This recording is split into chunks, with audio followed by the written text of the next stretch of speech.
So when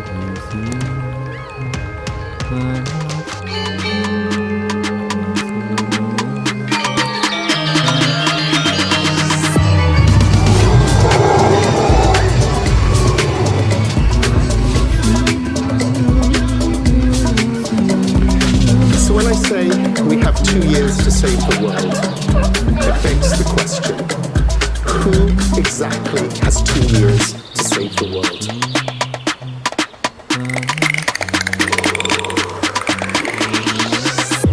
The answer is every person on this planet.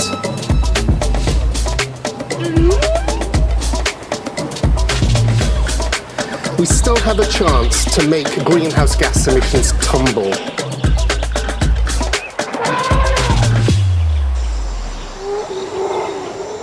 Generation of national climate plans, but we need these stronger plans now.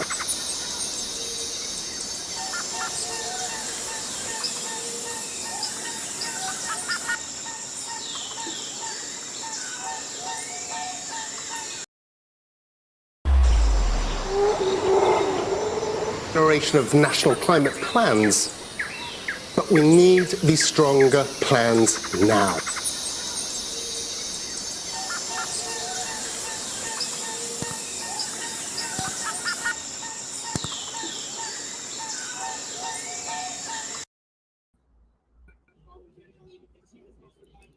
Hello and welcome back to Reeforesting for Peace, where we ignite the change through the power of storytelling and the magic of filmmaking.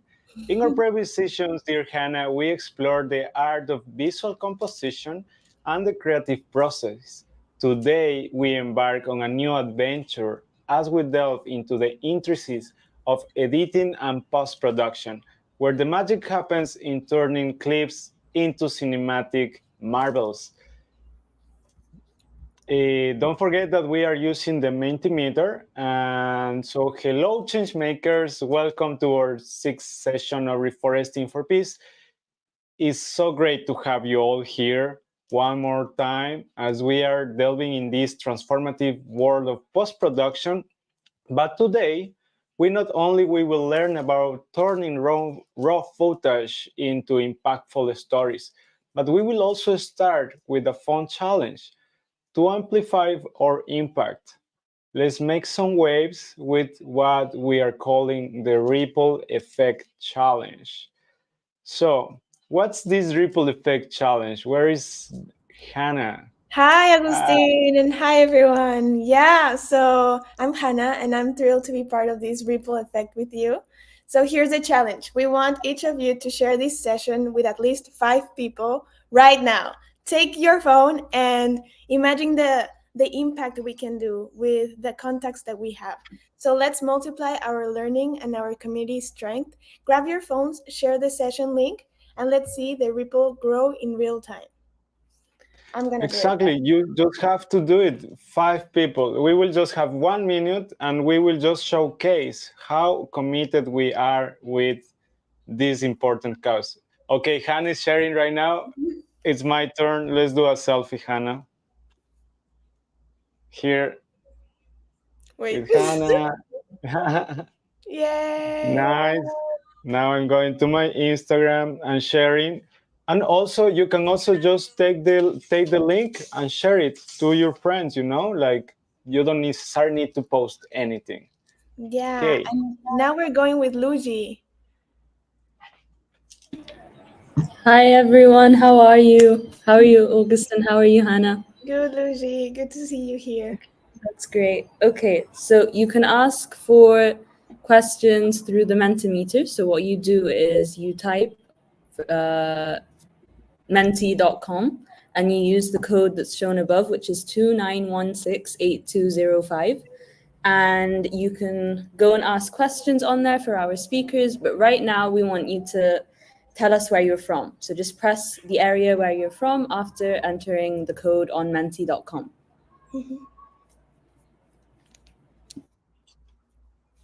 What was the code again? I'm trying to enter. Okay, so the code is 29168205. You can also see it It's too fast. Yeah. 2916. 8205.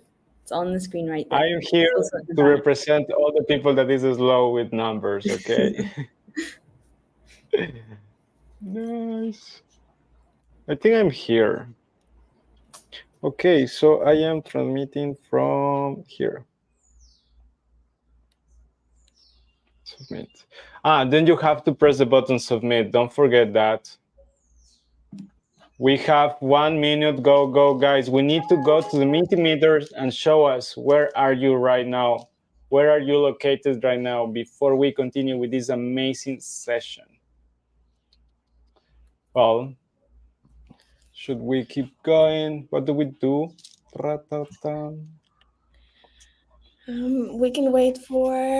Yes, we have the slides as well. So while you all tell us where you're from, we're gonna continue with the slides.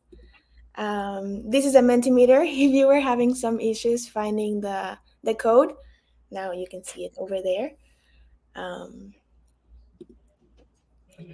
And Luigi is our Menti girl. Agus, do you wanna share our partners? Sure, this is only possible with our beloved partners. So thank you so much. Thank you, Eco interpreters, who are tirelessly interpreting this session into 3 other languages. Then we have CBA helping us with the transmissions and our other partners. Thank you, everyone. We are so happy that you are here with us. And this is Agustin Ocaña, chairperson, founder of the Global Youth Coalition, with the amazing Hannah. Hi, everyone. I'm so excited to be here. And this amazing team, it has a lot of production down. So, Irene, everyone in the team, it's a pleasure to be here. amazing. And now, let's remember that these sessions are being interpreted into 4 different languages. So make sure that in the email that you received, you select the language that you want to hear. So this is available for all of you in your first language. Amazing. So go and check your right language, and don't forget to follow us in our social media, the Global Youth. How you say guión bajo, the Global Youth? Underscore CO, and the rest of other social media.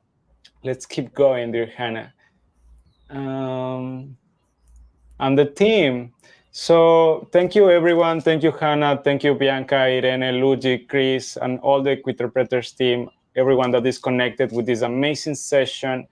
And so please, Hannah. Yeah, so we're super excited to learn from today's lineup from Kalpana Arias, Giada Barzaghi, Omar, Jesse, Mohammed, so many amazing speakers. So too much speaking, and now let's go to the action. Nice. The attendance form. Guys, I know some of you have had some problems with the past attendance forms. We are not ignoring your emails, but we are implementing a cool thing so we can fix the issues that we have had with the attendance form. But meanwhile, don't forget to scan the QR code and open, and also you have received through email the attendance form. Nice. So today, I have the pleasure to introduce you to our first speaker, Kalpana Arias. She's a technologist, urban green activist, gardener, and the founder of Nowadays on Earth, a social enterprise advocating for contact with nature. Alongside Nowadays on Earth, Kalpana campaigns for urban nature and nature rights through urban greening projects and tech policy reforms, has been researching technology ecologies for over 7 years, delivering a global TED Talk, spoken at the United Nations and the Edge Project, and is a trustee for Grow Charity. Kalpana is currently an environmental consultant for corporations and governments and works with leading charities, institutions, brands, and grassroots change makers. Thank you, Kalpana, for being here. We're so excited to learn from everything that you have to say and share with us.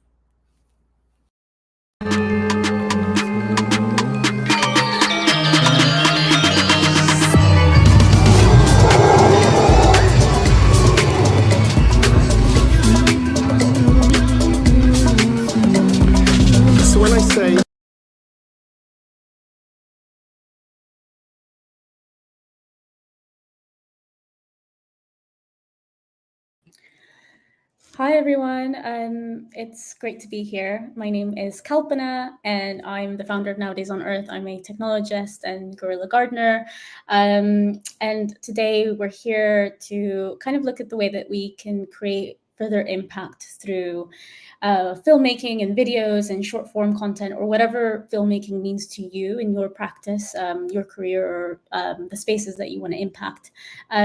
So I want to start off with some of the very first basics that I sort of approach content creation with, especially when it comes to audio editing and post-production. The most important thing for me is always creating in a way that feels accessible to me, but also to my community, and especially when we live in a space where there's a lot of types of content and a lot of content pollution out in the ethers and in the cyberspace, how we can sort of circumvent it and hack the system in a way that actually looks at sharing the messages that we want to get out in the world with this most impact as possible. So in terms of like some of the very practical elements, I'm going to speak from like my personal experience and how I approach content creation and content making. But for me, creating things that are accessible and on demand in the moment is the way that I approach content creation, and also especially making that accessible to people in my community. So I like to shoot content primarily with my phone. So it's a really accessible technology for me. And it means that I can also do everything directly on my phone. So I use an app called InShot to kind of cut and splice and create a lot of my video content. I started using that maybe like 5 years ago, but I know that since then there's been a lot of change within the apps themselves, and even within TikTok and Instagram, the editing processes are actually a little bit more refined. So it is also great to use those too.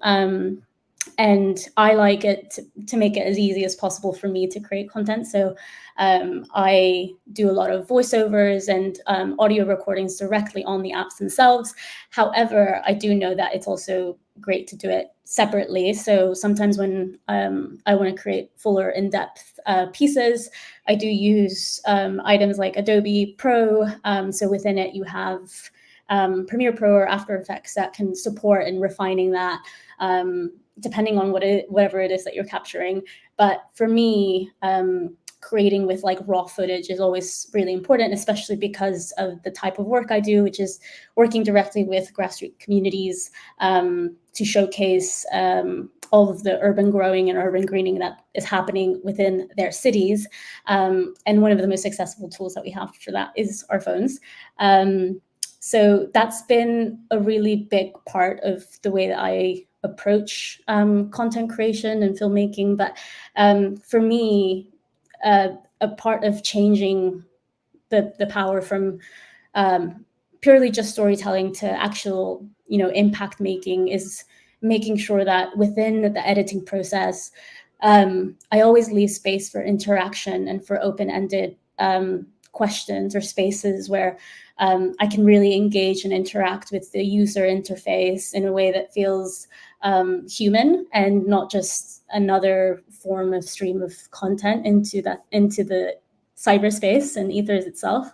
So I think that that's a really important part where you're thinking about how you're editing things and what you're communicating, but also how you're finessing the endings of your content and spaces. So one of my favorite things is actually just to leave open questions so that people can feel like they can be a part of that content creation itself. And then that leads on to more deeper explorations or more information in other videos down the line.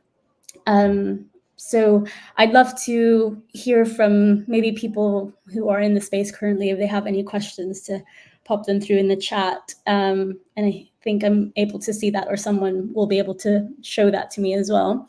And yeah, I think if you're more tech savvy, I know definitely Adobe Pro and all of the Adobe suites that have further and finer tools on, how to cut your audio and also reduce background noises or add in different effects that can support that. But I think in terms of creating things that are approachable to you, apps within your phones themselves have the ability to do that. So even just within the platforms that you're using to share things, mostly in Instagram or TikTok. YouTube doesn't really have that as much, but just thinking about the way that you're wanting to engage your audience, and looking at things that might, different kind of like effects or ways of approaching editing that are trendy.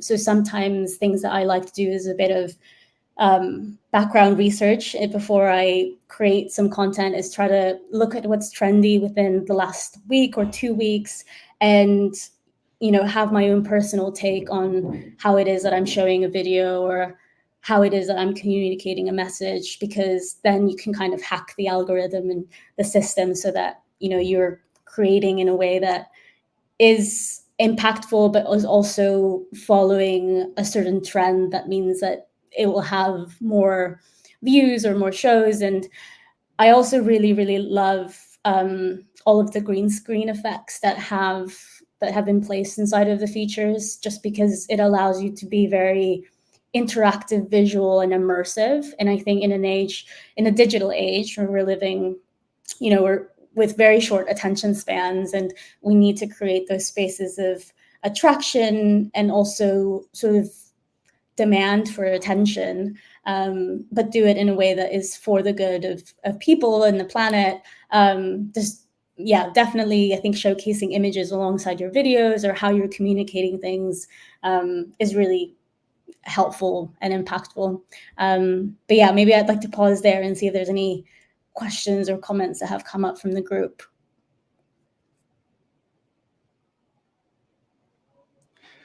Hi, Kalpana, how are you doing? Indeed, Luigi is our guru, Mentimeter guru, so she will be assist you today. Hi, Kalpana, how are you? Hi, Luigi, how are you? Good. Okay. Well, so the first question that we have for you is, how do you use AI or other tools to help in the video editing process? Ooh, that's a really good question. Very advanced for me as well. To be honest, I'm still learning how to use AI within the editing process, but in terms of I think giving it information and training it to your style is a great way to kind of start. But yeah, I mean, if anyone else within the team knows or has been using AI for video editing, feel free to share it in the chat. That's something that I'm still learning, even with just like static content creation. But I know it is a really useful tool, especially when it comes to the types of information that you should be sharing and can be sharing. So yeah, I definitely recommend looking into that. So it's like a new space, not much known about it till now. For sure. Okay, well, the next question is, how do you make sure that the editing keeps the people engaged in the process? Yeah, I think it really depends onto your own creative style. I think that's something that you have to sort of investigate and ask yourself in terms of short form or long form content creation. Personally, for me, I have built an audience that likes to be engaged through long form storytelling. And also, for me, short form bite-sized content is great for sort of like starting on a trend of a new information. But essentially, I always like to lead people into longer forms of information, because that's really where all of the juice and all of the meatiness is at, and really where we're going to be transforming people's minds through storytelling. But I think it really, you really kind of have to be inquisitive as to like what your own creative process is. And also in terms of engagement, different sounds have different impacts on like how we receive information. So looking into that, but also colors are actually, colors and images as you're sharing, things through video, keeping it like diverse and impactful. we do live in a very visual culture, and as we're sort of transitioning through this phase of away from the attention economy and into very much grounded forms of information, we still have to kind of use the master's tools in a way to kind of continue fighting for these futures that we want to see, which are more grounded in the spirit of what we're talking about and saying. But it's super important, I think, to use what we have now and what we know works from a marketing trend perspective, but use it for good. So to use it in a way that's not kind of like letting the whole video editing, not letting the magic go away into a trend. Exactly. And I think also, I mean, it's kind of, the technical parts are editing, but at the end of the day, I think the spirit in which we do things is super important, especially when it comes to anything that is actually like really visual. I think people do pick up on that kind of like energetic interface level. So kind of approaching what you want to share with a very high level of awareness of how you're communicating it, so that people can connect to it much deeper. Okay, so for the next question, which format do you prefer more for shorts, like YouTube shorts and reels and stuff? Horizontal or vertical? And tell us why. So for sure, like for short form content, I prefer vertical, just because it's accessible and approachable to how I make content itself. Like if I'm filming with a tripod and all of the technical aspects that come to that, and also that's just kind of how the algorithm has sort of taken us into this vertical form of content. I do think with YouTube, I mean, having the horizontal features and having longer forms is super useful. And that's kind of where you want to lead your audience traffic to. Never using like the items where you end as like a stopping point for just where you want to take your audience. Because if you're talking about systemic transformation with whatever message that you want to share, you want to make sure that it's coming from a place of just complete circularity of like, okay, where am I taking my audience to? So always thinking about that transformational journey for them and not having it end at just like a 1 minute, Yeah, that does make sense. It makes a lot of sense when you said it like that. For our next question, someone's asking, how do you use a GoPro in the ocean effectively? And this question, I think that's something that our audience would love to know, because we're actually giving out a ton of GoPros through challenges and stuff. So a lot of the people attending the course are receiving GoPros from the GYC, and then they're going to use them to, make short movies and content about the NGOs that they're working with, or about like nature-based solutions in general. So that's a really nice question. So that's a really great question. I'm guessing maybe you work within ocean advocacy if you're asking this, because I mean, it's a great question. I know that I use a GoPro for like more personal forms of storytelling, specifically so I like to wear my GoPro when I'm trying to take people through like my own journey of activism, or when I'm doing guerrilla gardening across the city, I'm wearing my GoPro so people can feel like as if they were engaged within the process of the gardening that I'm doing. Within the ocean, I know that GoPro sells like these cases that can go into the water, and it's all great and fine to use. I've never actually done that because most of my work is land work. So I think unless I start doing some like algae restoration, then I'll let you know. Okay. Another question is, how can we improve with low budget? So I think what this person meant is like, how can you improve your storytelling when you're on a budget? Yes. I think I love this question because for me, I see storytelling as a really accessible tool for systemic change, and actually like empowering communities and people who don't necessarily have the funds or the budgets for all these like techy tools and all of these things. So that's kind of why I mentioned like I love using my phone for content creation, because everyone mostly has a phone these days.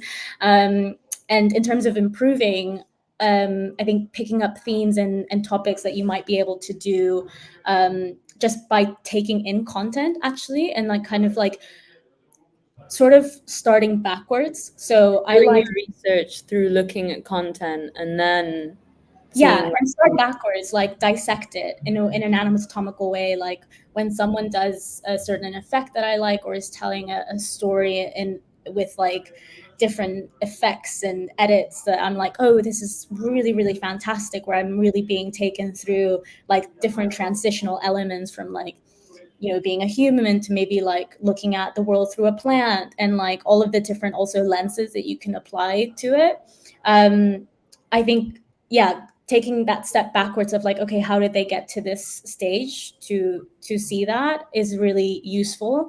And I mean, YouTube is a great tool for learning how to do all of things, as well as like TikTok and all of these different platforms, which are basically now search engines for, you know, looking at how you want to do things. And there's a lot of great free content out there on how to just make things in very low budget. So it's definitely possible. We have about 2 minutes left, so I think we can fit in another question. Augustin, could you jump in and help me with this one? Sure. So, hi, Kalpana. First of all, thank you for your time and for the knowledge that you have shared today. I also was curious of how we can I like that you mentioned that the GoPro is something that you were using to record some more personal stuff, because it allows you to have these close shots with people without disturbing with the camera, with the phone in your face. Is more like discreet-ish, let's say. So my question for you is, there's moments that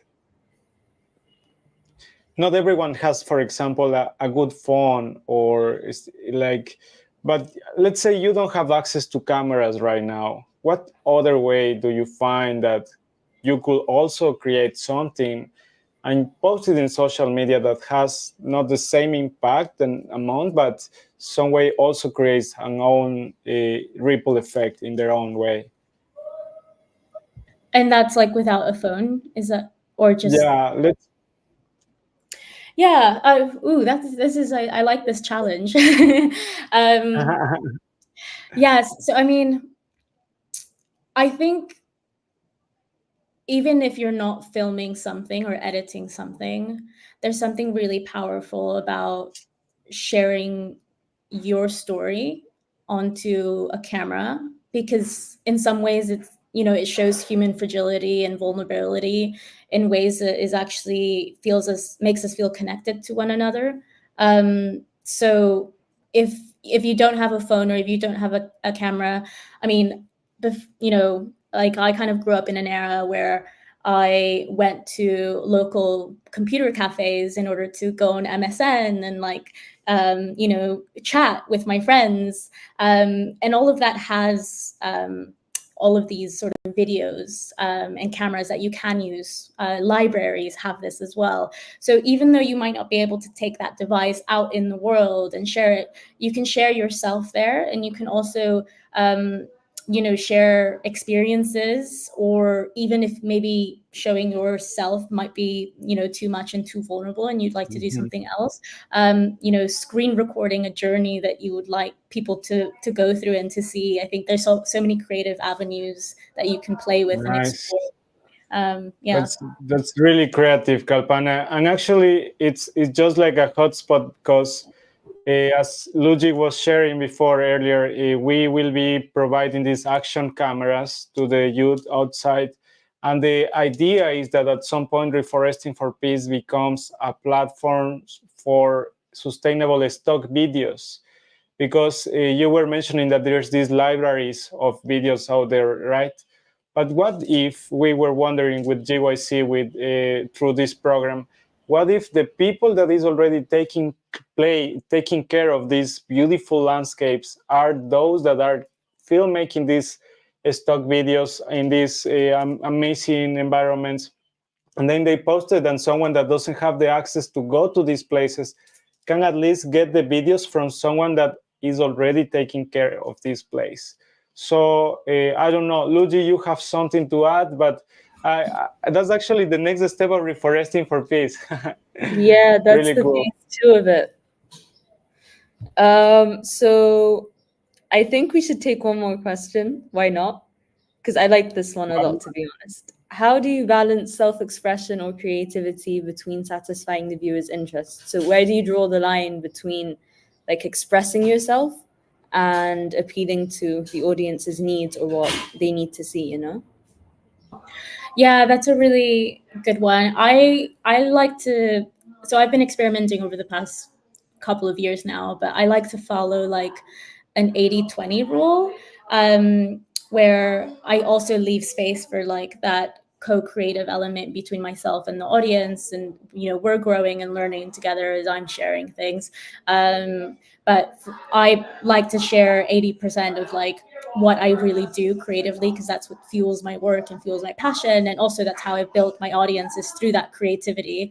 But then 20% is really left for like what I really ask directly, like what do you guys want to see, and what do you really care to kind of get from this content, and really create focused items from that. But the percentages can be different for you, or depending on what you want to share or what you want to do.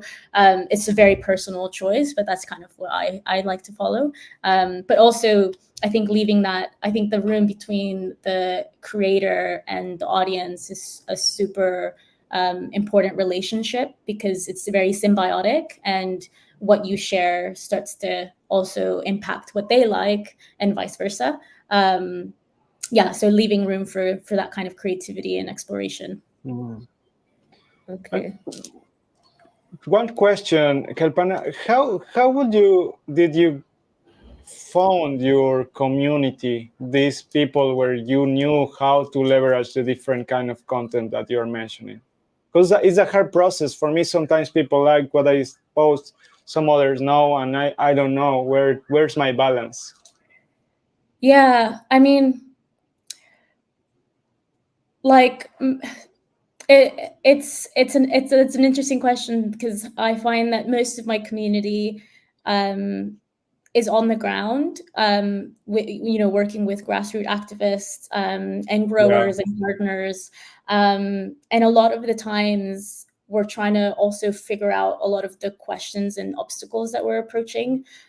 So I think the way that I've approached in finding and growing my community is connecting to those questions that are very difficult to answer, and in that way kind of supporting that network building, and also library of resources of how we can how this media is actually supporting collective knowledge. So that's been very useful. Okay, well, Exactly. thank you so much, Kalpana. Like everything that you've been saying, it's really informative. We've loved the session. So have like our audience and everyone. And yeah, thank you so much for being here today. Thank you, Kalpana. Enjoy the rest of the day. Bye. Bye. So right now we are going back to the Señorita Hannah. Tell us who Hello, is wow. I am amazed, and there's so much information. And now we're going to our next speaker. So, we'll continue for us to continue with the program. It's my pleasure to introduce Giada Barzaghi. She's a highly energetic and open-minded person who loves the beauty of natural world. Her favorite hobbies include outdoor sports like mountain climbing and surfing, which provides a sense of exhilaration and connection to the environment. Passionate about sustainability, Giada is particularly drawn to the droughts economics model as a solution for a more balanced and equitable economic system. In her work in ESG, she sees the power that business have to drive positive change. While Giada embraces challenges as opportunities for growth, she also values maintaining a balanced lifestyle, nurturing empathetic relationships, whether at work or during adventures, is key to making her experience meaningful. Wow, it's a pleasure to have you here, Giada. Thank you for being here. And while she connects, I'll share with you that here is the Mentimeter. So for us to connect with you, and so you, the audience, can make your questions to Giada. Can you hear me? Now we can hear you. Hi, Giada. Sorry, Okay, am I great. pronouncing your name correctly? It's Giada, but Giada. Thank you. okay. Sorry. No worries. Well, thank you for the very nice introduction. It's a pleasure for me to be here with you today, and really thank you for inviting us. I'm talking in the name of Vittoria. It's really a pleasure for us to be part of this class. No, thank you for being here. The floor is all yours, and afterwards we have some questions. So, all you. Thank you. Thanks. Maybe I'll share my screen. I'll just present. Maybe you tell me if you can see it. Share screen.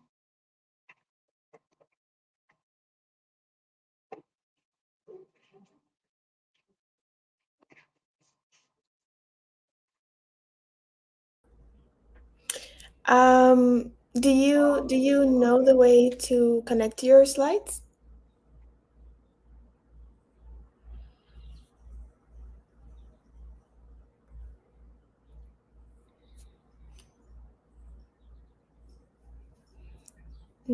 So at the bottom, you can connect it by uploading them. I don't know if you see that option.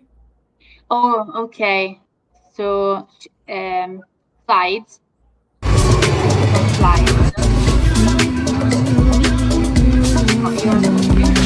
So when I say we have 2 years to save the world, it begs the question, who exactly has 2 years to save? Hi, Giada. How are you doing? Did you find the button? I clicked on upload. So hopefully. Yeah. Did you? If you upload them, just present them, and we will place it on the screen. Don't worry. Or you can also present your screen.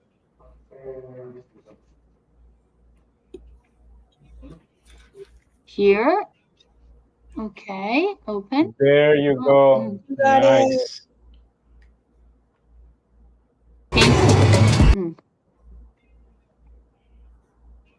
Yes, there you go. Now we are there. Thank you, Giada. The floor is all yours. Thank you. Thank you. So, sorry, just to understand, you are projecting the slides I shared with you before. So Yeah, exactly. I have to tell you when to go on. Computer right now. Right now is your computer. Sorry. When you want to go to the next slide, just tell me next. Just say next slide and I'll turn it for you, okay? Awesome. Okay, thank Perfect. you. Yeah, as you may already know, today I'm here to tell you about our new award-winning sustainability and performance gravel tire. Because in Vittoria, we make bicycle tires that are the industry leaders in the sector. And maybe before, just a brief intro on Vittoria. If we go on the next slides, there should be a video so you can have a bit of background on what we do, our identity.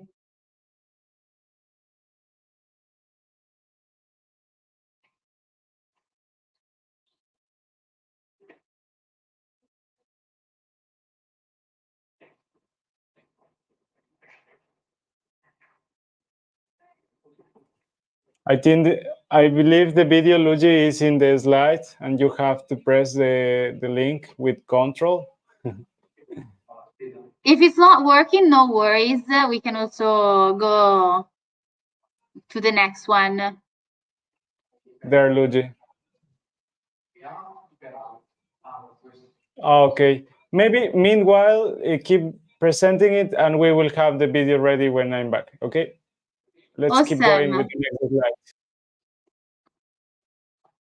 Yes, and so as I was saying, in Vittoria we make bicycle tires, and when you bicycles, You often associate the industry to good practices, clean, sustainability, but in fact the truth is that making bicycles and bicycle components still have a very intense impact on the environment.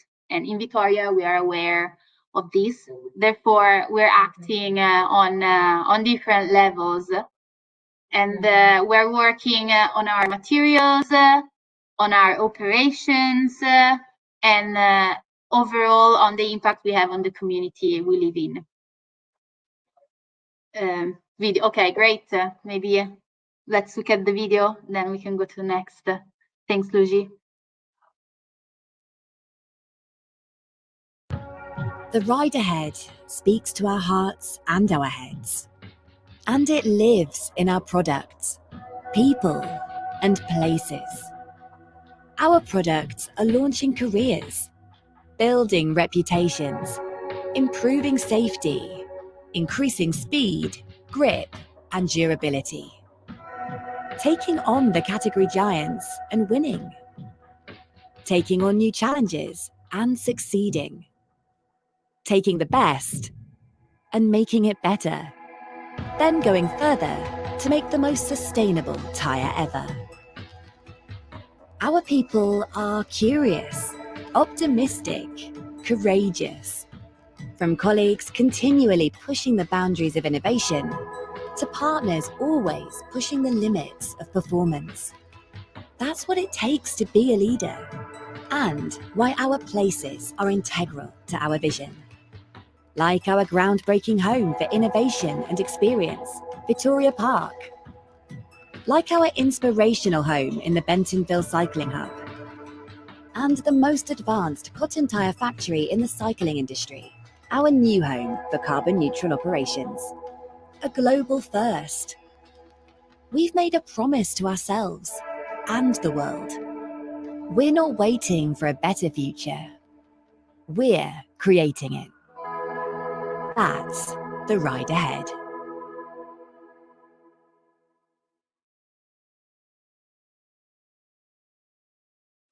Awesome. Thank you, Luigi. Now that was the intro on our company. You have a bit of background on who we are. And so if we can go to the next slide, please.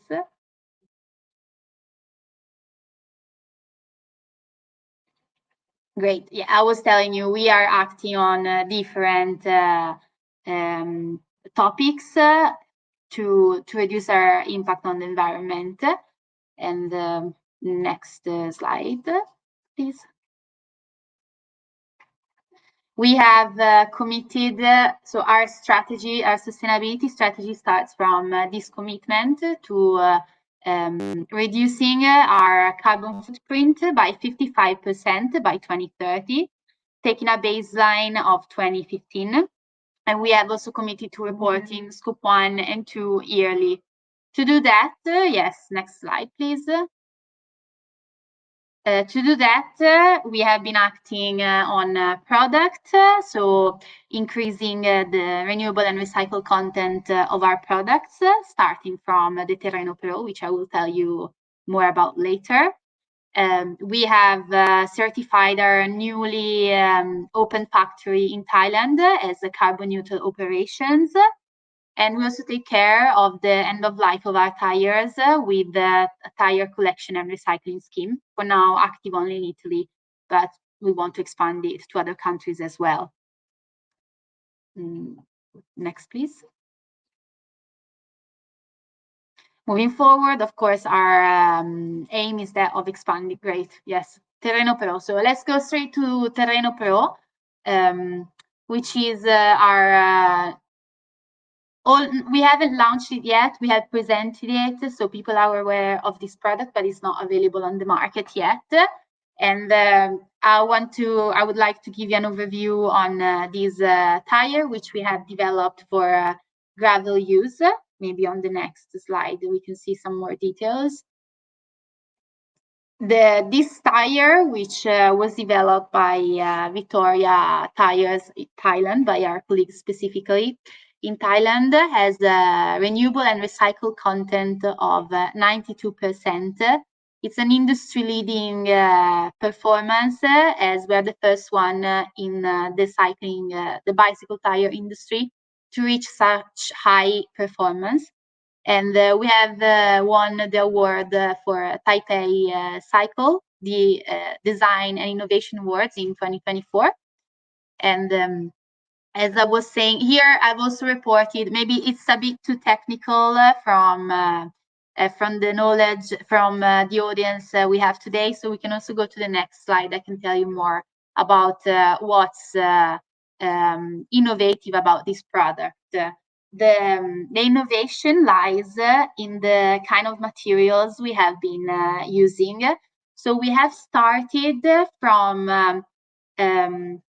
the approach was to start from 100% renewable and recycled material, rather than saying, okay, let's see from 50% where we stand now, what we can improve. We said, okay, let's start from 100%. Let's make a completely disruptive bicycle tire with completely new materials that are not normally used in the industry. And let's see what we can get down to without compromising on performance. And therefore, we have selected some materials that have helped us to reach astonishing performance, really better than our current best performing gravel tires. And these materials are the certified organic cotton. We already use cotton in our tires, but certified organic is definitely something innovative, something that no one in the industry, in the bicycle industry, has been using. Whereas you see organic cotton everywhere in textiles now, in the bicycle industry is really not a standard.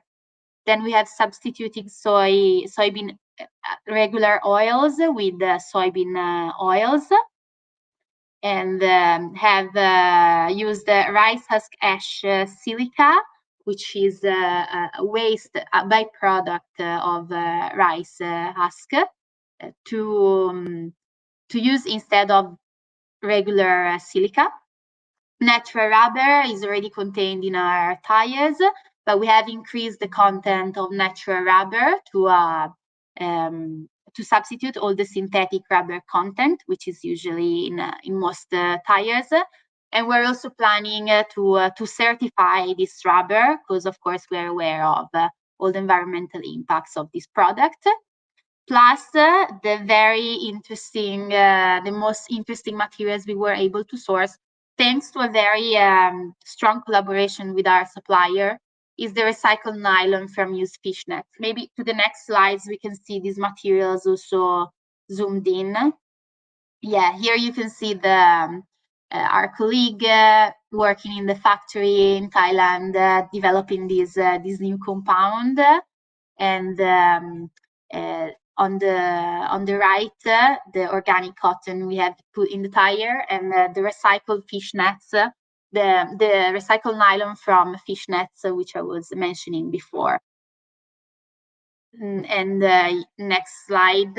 In the next slide, we can see how this tire is produced in our new carbon neutral operation certified factory. Because for us, as I was mentioning at the beginning, it was very important to work on the whole product life cycle. So we've worked on the materials, we have worked on the operations. Therefore, we have achieved last year the carbon neutral operation certification for our factory. Very briefly, what have we done? We have measured our greenhouse gases emissions according to the carbon neutral protocol. And then we have reduced our emissions where we could reduce. So eliminating all gas consumption, which I can tell you normally is very high in regular bicycle tire factories due to the processes of vulcanization.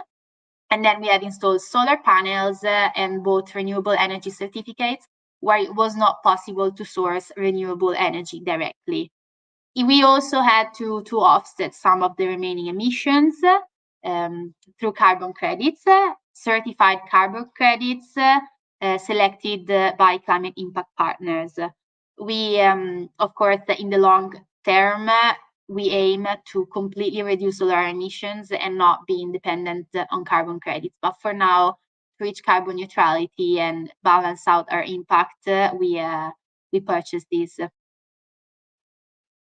Next slide, please. And as a consequence, the Terreno Pro, this whole product, if compared to a standard gravel tire produced in Vittoria, has a reduced carbon footprint. So we have achieved just through the use of materials a 6.5% compared to a standard gravel tire of Vittoria.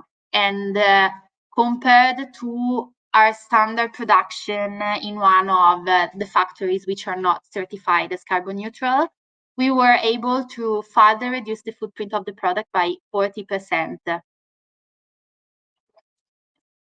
So through a mix of materials and operations, that's the results we came to.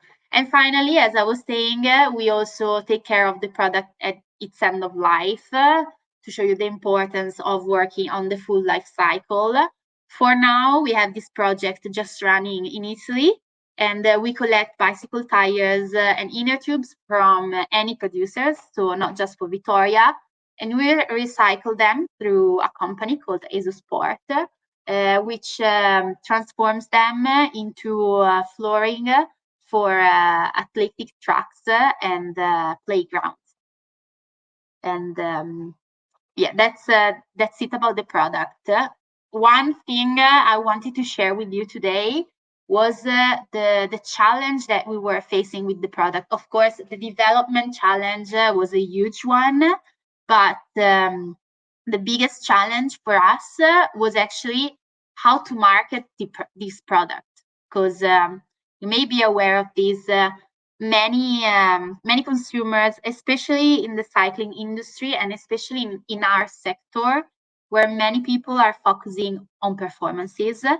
People say, yes, I care about the environment, but then when you give them a product which is just more sustainable, it's not given that they're willing to purchase the product. So we first tried with the independence strategy.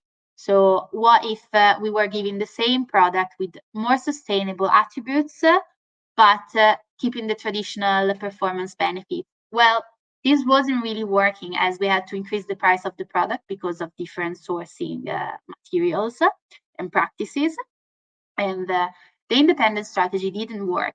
The dissonance, we didn't even consider it as offering lower performance and more sustainability is not a trade-off for us. When we went for the resonance strategy, we were able to actually increase the performance of our tires and offer also more sustainable attributes. That's where we won. And I just wanted to throw this here, as I know in this class you also talk a lot about communication, and really the struggle for us was to find people that were actually willing to pay something more for a product that is more sustainable, despite what they claim. And another note, I've been speaking about gravel tires. So this tire is intended for gravel bikes and used on gravel terrains, but you're very free. Anyone can use it in urban environments. So this application can be extended to urban environments. And also we aim to extend this technology to our tires in the urban sector as well. So this is just a lighthouse project we're launching. Thank you. And here you can find my contact details. If you want to drop me an email or ask some questions, feel free to do so. Thank you very much for your attention. Okay, hi Giada. Hi, I'm sorry, can you tell me how to pronounce your name again? Because I don't want to. Giada is correct. Okay, hi Giada. Well, that was really, really amazing. I didn't know that kind of technology existed. I didn't know we could use those materials. So for me, that was really informative as well. We do have a few questions for you from the audience. And the first one is, how much carbon dioxide does a normal bike produce versus yours? Normal bicycle tyre. Yeah. So the industry average, first of all, there aren't many calculations on this, but the industry average is around 10 kilograms of CO2 equivalent. We are on around 5 on average, considering our range. Terreno Pro is around 5. Then we're also planning to publish all the footprint for our products. They will be available around next month. Okay. That's great, actually. Yeah, We have so another question, which is, how difficult is it to bring sustainability in a company the size of Vittoria? Well, I can say, as we are fragmented, we are a group. So here in Italy, where we have our headquarters, not too hard, as it's coming from our CEO. Our CEO and president is very keen on sustainability. He's the one who wants us to really act on sustainability. But I can tell you that having the factory in Thailand, having other offices in the US, the expansion of this sense of this commitment to sustainability is not that easy, and there's still a lot of work to do to change companies, people's mindset and way of working. Someone's asking you why the color of Terreno Pro is the color that it is. I think it's a weird but interesting question. Yeah, very. I'm glad that you asked. It's because there's no carbon black. So carbon black is what we have, what we put. Everyone puts in tires. We have removed the carbon black that gives the black color to the tires, and also the main brown color, natural brown, we call it, is due to the natural rubber. Can I Also, do one can tell you question? the smell is good compared to Yeah, another I tire. can't believe it. Sorry to jump in, but I was really wondering when I started to hear about your technology, it came to my brain this realization that also when we are driving bicycle, we are producing CO2 because we are ignoring the fact that there's all these different elements that make the bike itself, but the tire is something that we, the bikers, change constantly, and we give it for granted that it's not as bad for the environment as the auto is, the wheel of an auto is. So it's really impressive. And now that I'm thinking, is this technology at some point or is already available also for cars? Just question. Like, I imagine myself a future with electric cars and your tires. Well, to the extent of my knowledge, I don't think that it's available on cars at the moment. I know they're doing a lot of work because they're really subject to a lot of pressure from the regulatory point of view. There may be some very cool advancement coming, but so far this technology is just bicycle tires, and it's just Vittoria. Okay. Wow, that sounds amazing.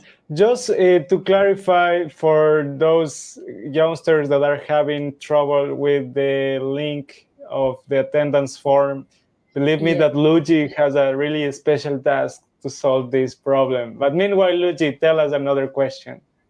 Also, for the people in the chat who were sending that it's the wrong attendance form, we just sent the right one now, so you guys can go and register from that one. Giada, someone's asking, how is this product enhancing or protecting nature, and do you have a CSR program? I'm not quite sure what a CSR program is, but maybe you can tell us. Corporate sustainability, corporate social responsibility program. Yes, starting from one, we do have a CSR program. Our ESG report can be found on our website, int.vittoria.com. Soon we will be published the report for 2023. And from this strategy, Terreno Pro was part of this strategy. Within this strategy, we committed to working on people, governance, and the environment. And we thought, so we first measured our corporate carbon footprint, and we saw that material sourcing has the highest impact. It's around 60% of our corporate carbon footprint is due to the materials we use to manufacture bicycle tires. So Terreno Pro is helping us reducing this impact by sourcing more sustainable materials. So substituting synthetic rubber, which has a specific environmental impact, with natural rubber, organic cotton instead of regular cotton, recycled nylon instead of nylon. So this product is helping us protecting nature by reducing the impact of our production on the planet. So people, as your colleague was saying, people need to change their tires at some point. Our tires are very durable, so we're also working on durability. But at some point, they wear out, and when they have to change it, they can go for a more sustainable alternative. What's the difference between the time with your tire and a normal one? Which one lasts more? So if we talk about industry averages, so also the entry-level alternatives, our tires, I would say they are at least doubled. Then it depends. We also have different constructions, but in terms of kilometers, our tires are at least doubles. Then we have those that are made for endurance, so you can make, say, 10,000 kilometers, and those that are made for racing, which have higher performances, lower durability, but still higher than the standards. Okay, that's amazing, Giada. That is so because durability is also an important factor in the moment that you decide to buy a product or not. But now jumping a bit out of the bike wheel tire part, how do you think that this is connected with a nature-based solution? When we were designing the program, we were really thinking who we will invite to showcase what you can do in the city. And there's people planting trees, there's people, but not everyone wants to do this kind of things. And you guys are solving a problem while creating profitable parts. So would you recommend something to those youngsters that are not necessarily into planting trees or taking garbage, but into innovation and technology?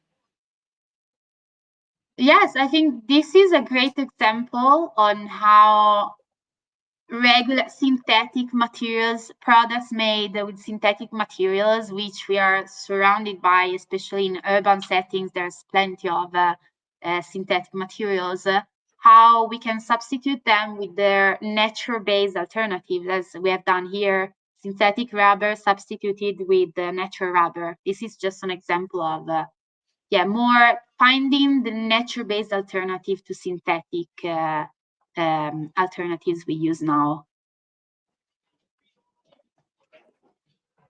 Okay, perfect. So Giada, thank you so much for your time. Thank you so much for your presentation. I guess Hannah is around there, is coming soon. I am so happy because I got this camera, and this camera is following me automatically. Super cool. Thank you all for everything, and all this amazing work that you're doing. It inspires all of us that are studying something related to sustainability. Seeing the amazing work that you're doing, it's amazing. So thank you for inspiring us. Thank you all. It was a pleasure being with you, and good luck. Ciao, ciao. Thanks. Thank you. Yeah, so I know I have the slides, but Luigi, can you explain us what is going on with our next speakers? Okay, so our next speakers are called Omar Rashid and Mohammed Hirzullah from Gaza. And unfortunately, they prepared the internet connection and everything, but due to the circumstances of the genocide and the war, they no longer have a stable internet connection. We're actually figuring it out with them now to see if they can record a video and then present it as the next speakers. But we're just fixing the problem. But until we do, I'm going to tell you about who they are and what they've been doing, because they're actually extremely inspiring youngsters. So Hannah and Augustin, you guys go ahead, and I will fix this intern. Thank you. Thank you, Luigi.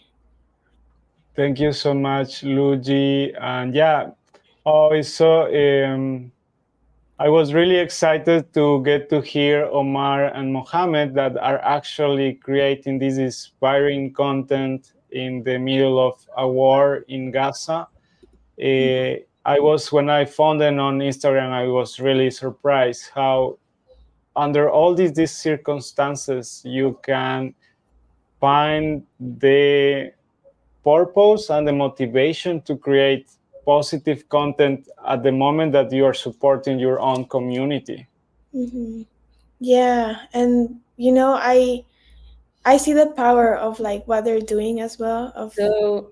Actually, they're gonna video call from the phone, and then I'm gonna transmit it by doing this. Okay.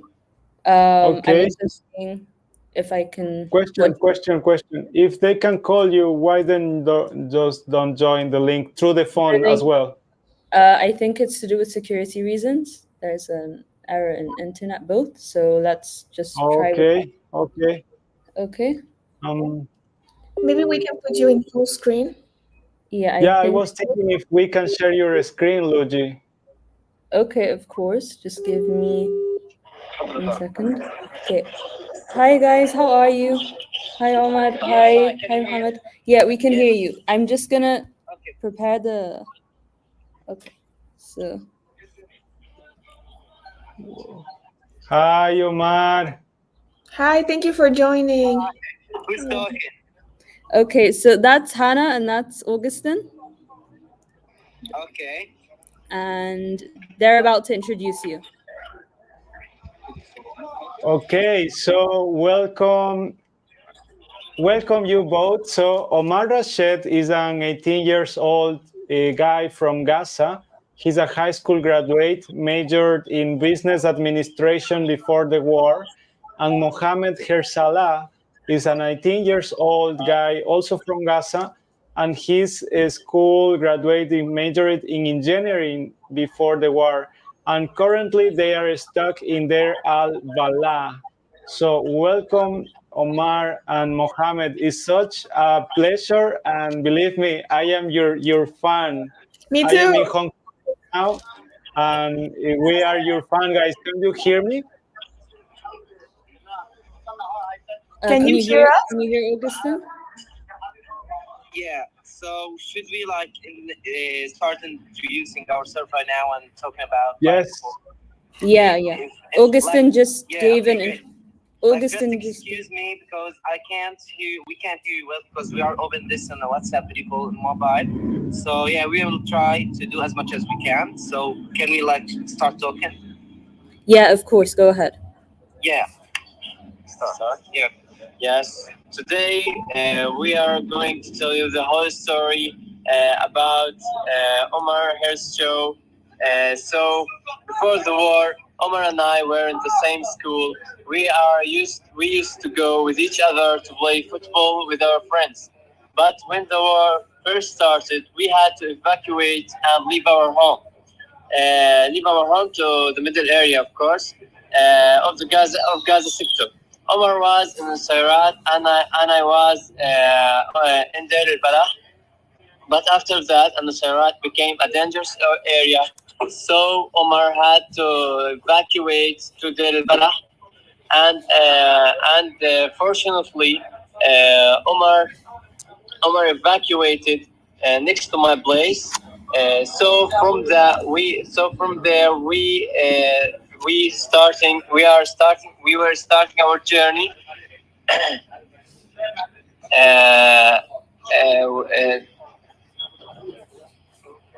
We were hanging out with each other. Then we started our mini business, which was selling eSIMs, selling movies and series, and do anything on internet that people can not doing it because The internet is really bad here in Gaza. Then one day, while we were sitting in the cafe, we decided to share what we are doing with the world and on social media and making our daily routine videos. And we saw from our first videos that the people like the idea and love what we are doing.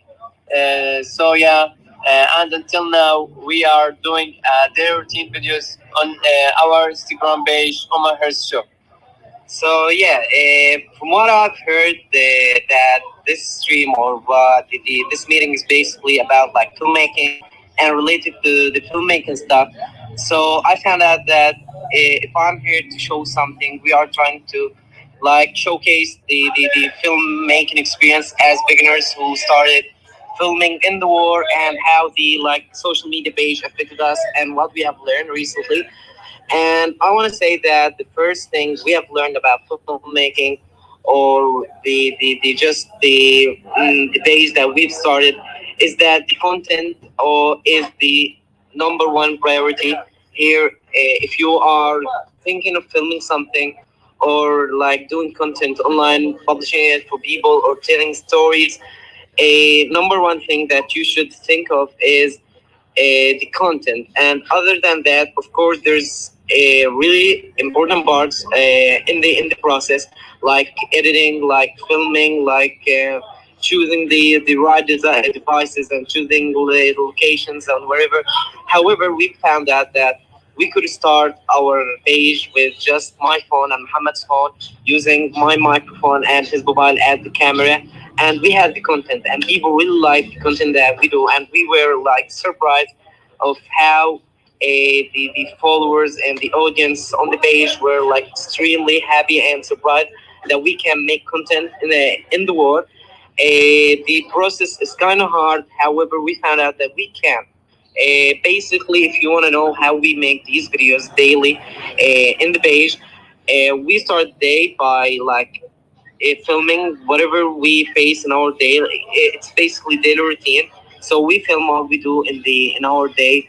If like we face something and we had like to get some gas, to get a bread, to get whatever outside the cafe, then sit in the cafe, filming everything that happened daily with us. And on the night we do it like they by turns. Like today I will edit the video, and sometimes Muhammad will edit the video. So it's like turn by turn, and we edit these videos on mobile phones. So it's not that big, something big that we do. We basically do everything on our cell phones.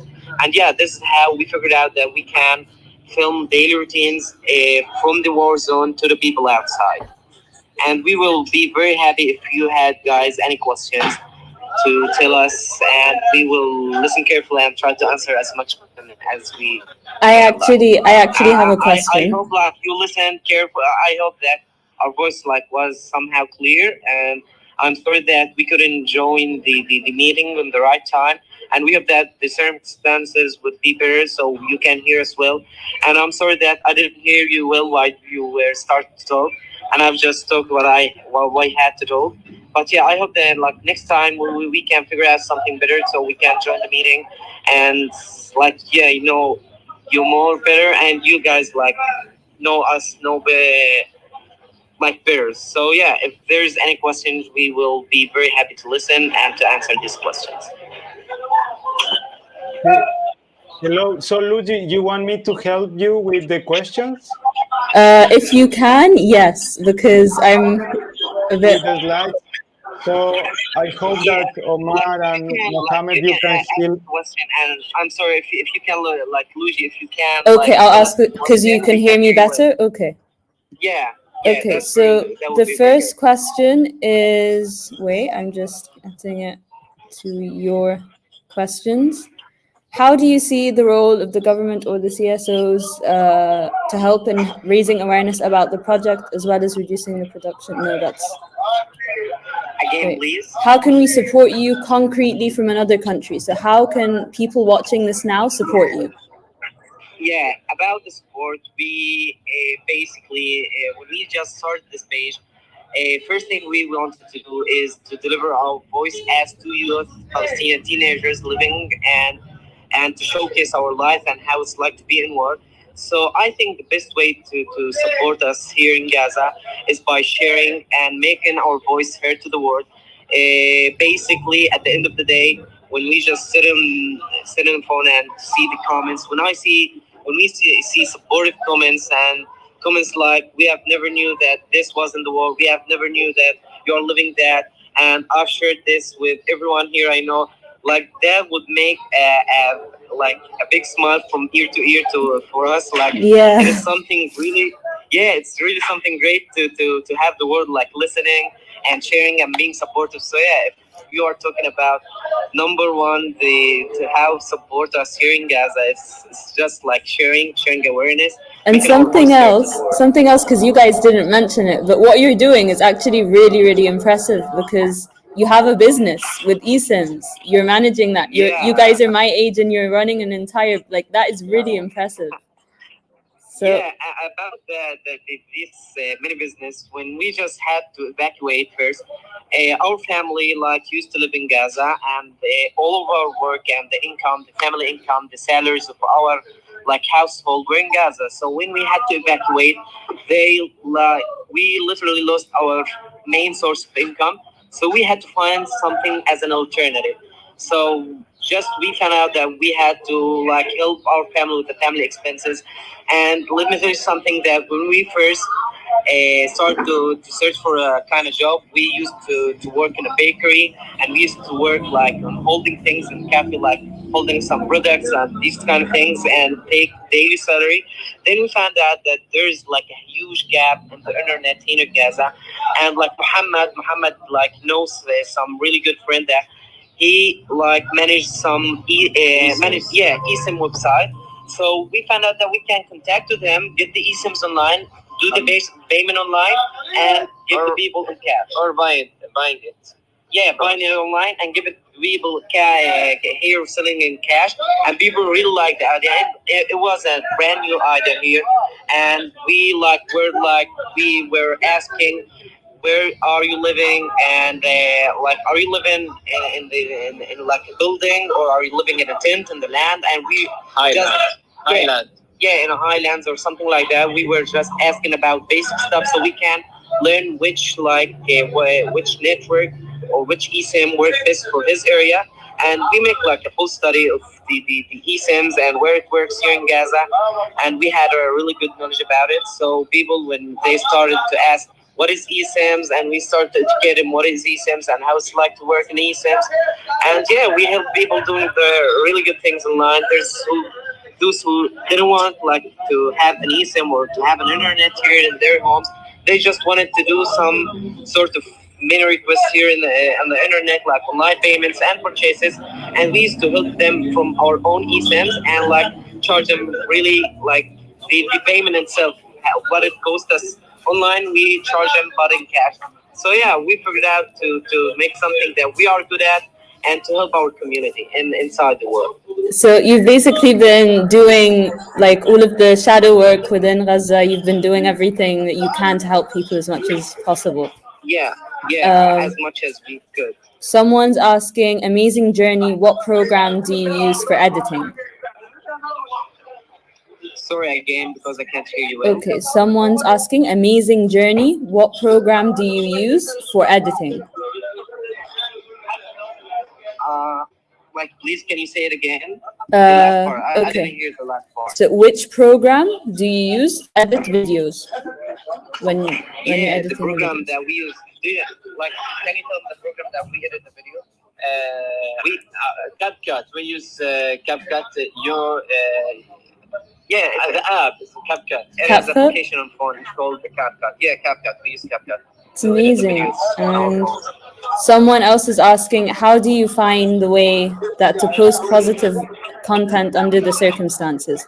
So you guys are going through a lot and you're posting positive things. So they're asking. Actually, we had a lot of hatred comments about that people comment on our comments and say there's no genocide or there is no killing or there's no war and stuff like that, just because we are trying to show the good part of the war, and we are trying to dim the light on the hope that we still got as teenagers and as young men here in Gaza. Spread positivity. Yeah, we are just trying to spread positivity, and we are like, if you are asking about how we are filming, if you want to charge here the phone here in Gaza, you're gonna wait, put it in a charging station. Charging station is like a mini business people here do, which is they get solar panels and connect your phone or batteries or whatever, and you can charge them, and you like charge them, and you give them money as he charge your phone.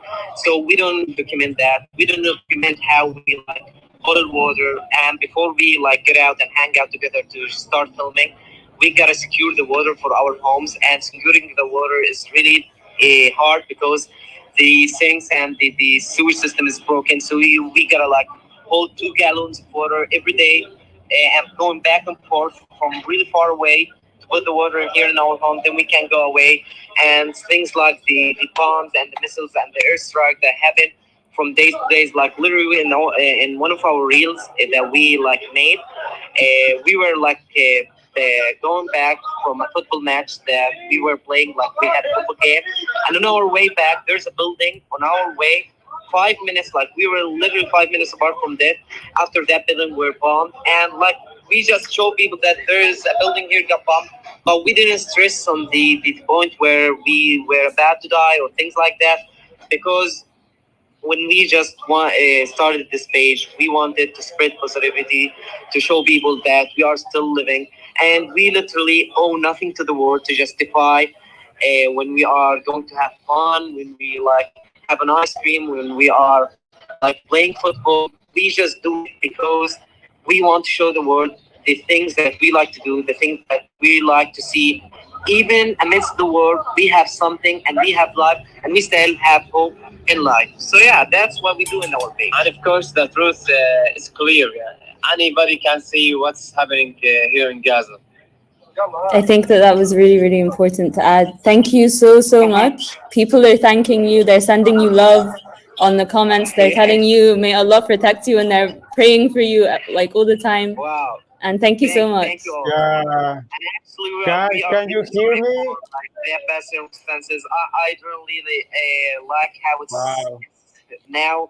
We are like joining in a video call, and you are. It's fine. It's fine. It's the circumstances. It's fine. Don't worry. So yeah, and we will try. I think there's like 2 weeks.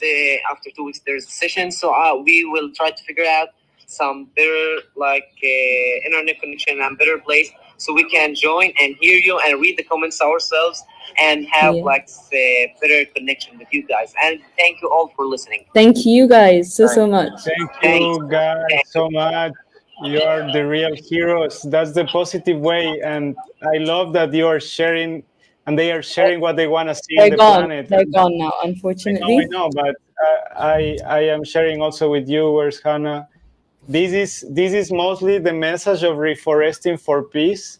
Of course, there's a lot of things happening around the planet, around climate change, around war, but we also need to showcase to the planet that we want to see as a reality. So such an important moment for our lives, guys. So grateful that we are.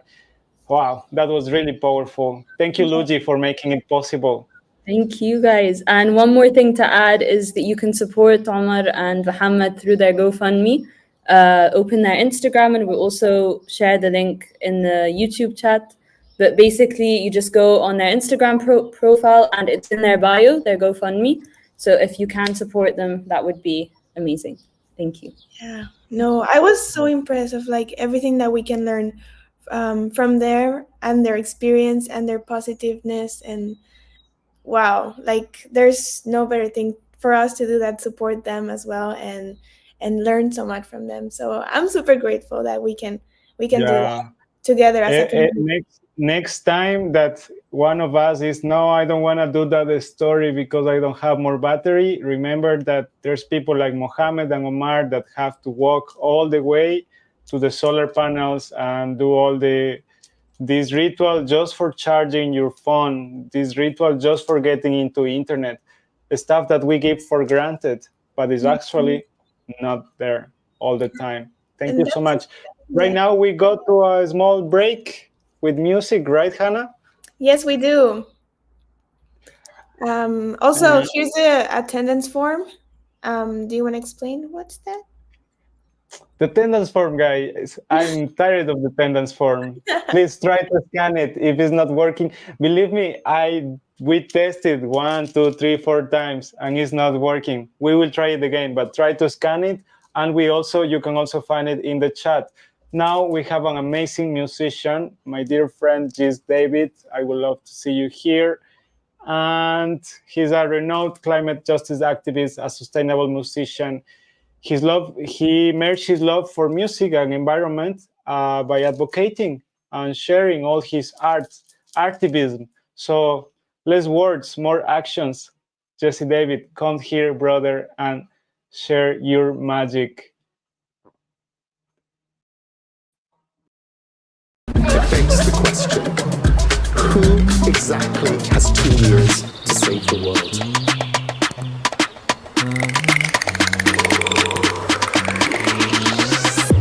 The answer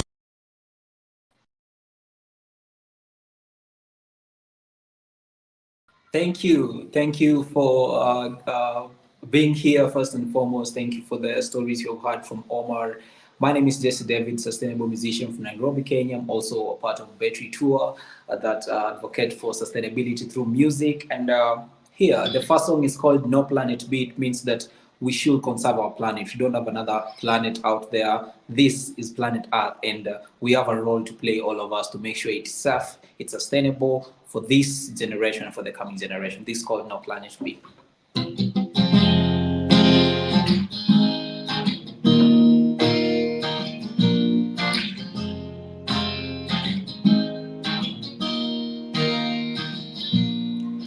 Darkness cannot be removed by darkness, only light can do so. And pain cannot be removed by hate, only love can do so. Without today, there is no tomorrow. Action today, we don't want to drown in sorrow. Climate changing, temperature rising, from mine and also flooding. There is no time to change, let us all take a stay. There is no time to wait, let us all take a stay. Cause we can try better, we can do better. There's no planet B, there's no planet B. Cause we can try better, and we can do better. There's no planet B, there's no planet B for you and me, yeah. Let us all unite, impact to the world. Change that we want to see is inside we. So let's believe and take an action. Take an action. Say take an action for you and for me and for the entire world. Say take an action. Take an action. Hey, take an action for you and for me and for the entire world. There is no time to wait, let us all take a stay. There is no time to wait, let us all take a stay. There is no time to wait, let us all take a stay. Cause we can try better, we can do better. There's no planet B, there's no planet B for you and me, yeah. So that's the first song of that I've shared. It's called No Planet B. The second song is just inspiration also, that we have a role to play to make sure that our world is safe and that love is what we need. We need to share love. The song is called Truth, and here is it, just to stand with each and every person out there, the people in Gaza who are facing a tough situation right now, that we can play a role, we can stand for peace, and we can say that the world we need is a world full of love. This called truth.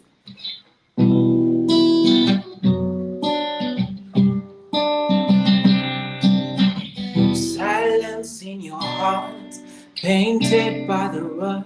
You never see nothing in the right when you're in a fight. Can never be, make we understand the logic and the reason behind this.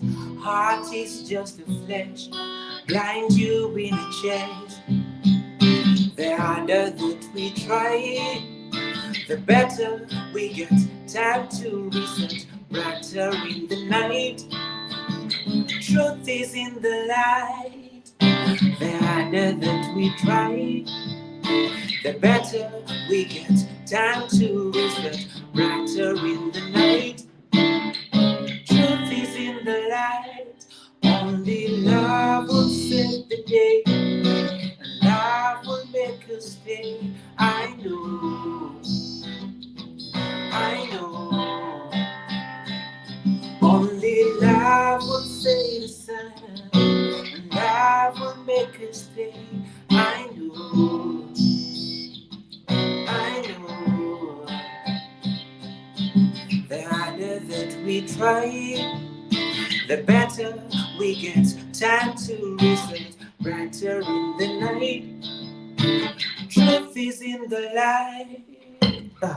Easy come, easy go, how we falling. See the blood of the innocent flowing. Treat me like not in the space, Mr. Leader Man. Don't say you can't, I'm not brother to a beggar man. Ooh, sons and daughters in the war, mothers and children are crying. Peace and love is what we need. Peace and love will set us free. The harder that we try, the better we get. Time to reset, brighter in the night. Truth is in the light. Only love will set the day, and love will make us stay. I know, I know. It's only love, that's what we need. Only love will set the day, and love will make us stay. I know, I know. Only love will save the day, and love will make us stay. I know, I know. Yeah, remember to share love each and every time. It's all about love. That's why we're here. It's all about love. I love it. So, yeah, thank you, thank you. So another song that I'll get to add. Are we? How is the time? Do I have a chance to share another song? Maybe if you want to wait for the end, we can close with one song from your side. But right now we have to keep moving, no, Hannah?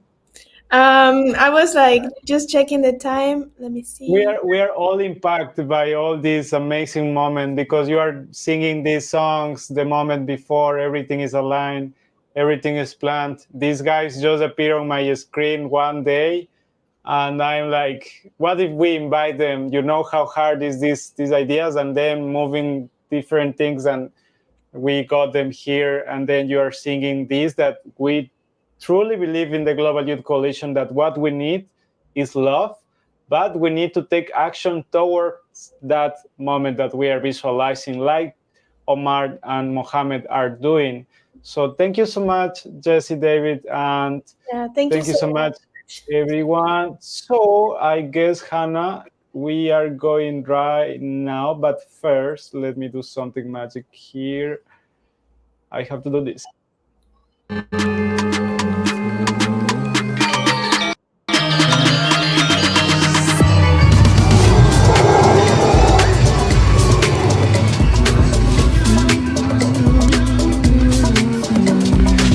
So when I say,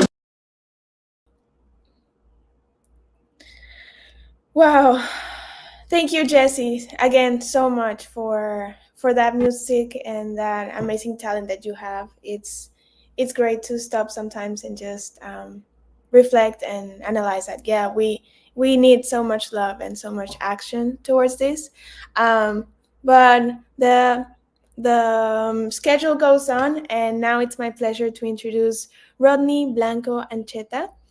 Um, Rodney studied sound technician and operator at the Instituto de Música de Cuba in 2003. Since 2013, we have lived in Sao Paulo, enhancing their skills as a sound technician and boom operator at the Inspiratorium Film School. Rodney have collaborated with numerous production companies, including O2 Films, Floresta Produções, Boutique Films, and Paris Films, among others. Their work spans various projects like films, series, documentaries, and reality shows. Hi, Rodney. Thank you so much for joining us today. To save the world, it begs the question, who exactly has 2 years to save the world?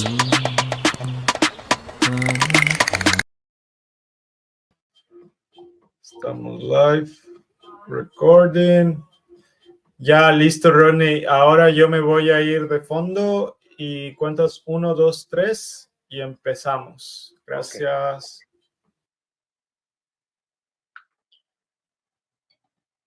Hola, mi nombre es Rodney Blanco, soy cubano, soy trabajador del área audiovisual, trabajo con edición, montaje y con sonido directo. También soy microfonista en algunos momentos. Soy formado por la Escuela de Cuba y también en la Escuela Internacional de San Antonio de los Baños. Allí fue mi gran experiencia en el mundo audiovisual. Trabajé con prestigiosos directores de Cuba y del mundo internacional. Trabajando en la Escuela Internacional de Cine de San Antonio de los Baños, tuve experiencias con documentales y con ficciones. Con documentales, les puedo contar que los documentales son un camino precioso para el área audiovisual, porque puedes contar tu experiencia y puedes hacerla transformadora para el mundo. Trabajé con documentales tanto de antropológicos, con personas, entrando en sus casas, vivenciando la vida de estas personas y estas personas trayendo su mundo para nuestra experiencia audiovisual. También trabajé con documentales de naturaleza en la reserva de la biosfera Sierra del Rosario, en Cuba. Trabajar con documentales de naturaleza es mi pasión. ¿Por qué? Porque yo soy formado en biología y entonces combiné la biología con el cine y junté estos dos caminos que se hicieron maravillosos en mi vida. Los documentales de naturaleza son muy importantes porque con ellos llevamos mucha información para las personas que no conocen sobre este mundo y sobre cómo protegerlo, cómo cuidar de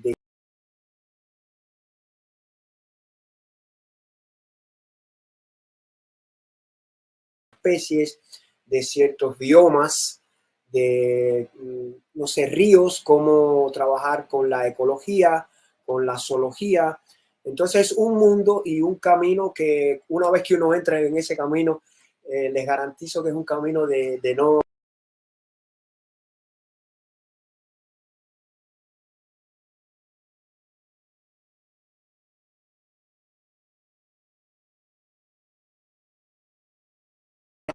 se apasionan.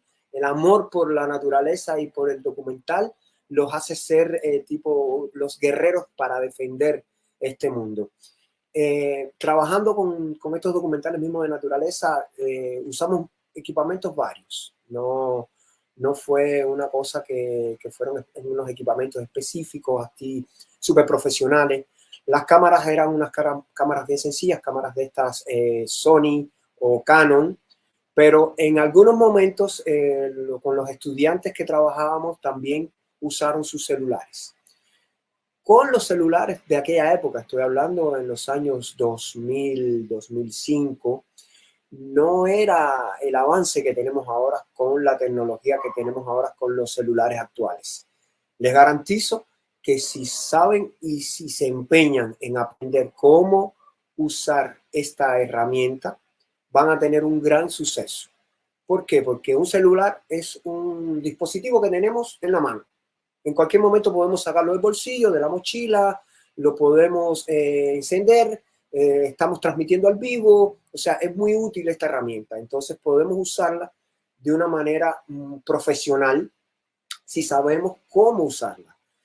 Yo, por ejemplo, o sea, normalmente cuando grabo mis videos, que hago videos por la calle de un asunto que me interesa, siempre tengo preparado las configuraciones del celular para sacarle el óptimo de beneficios.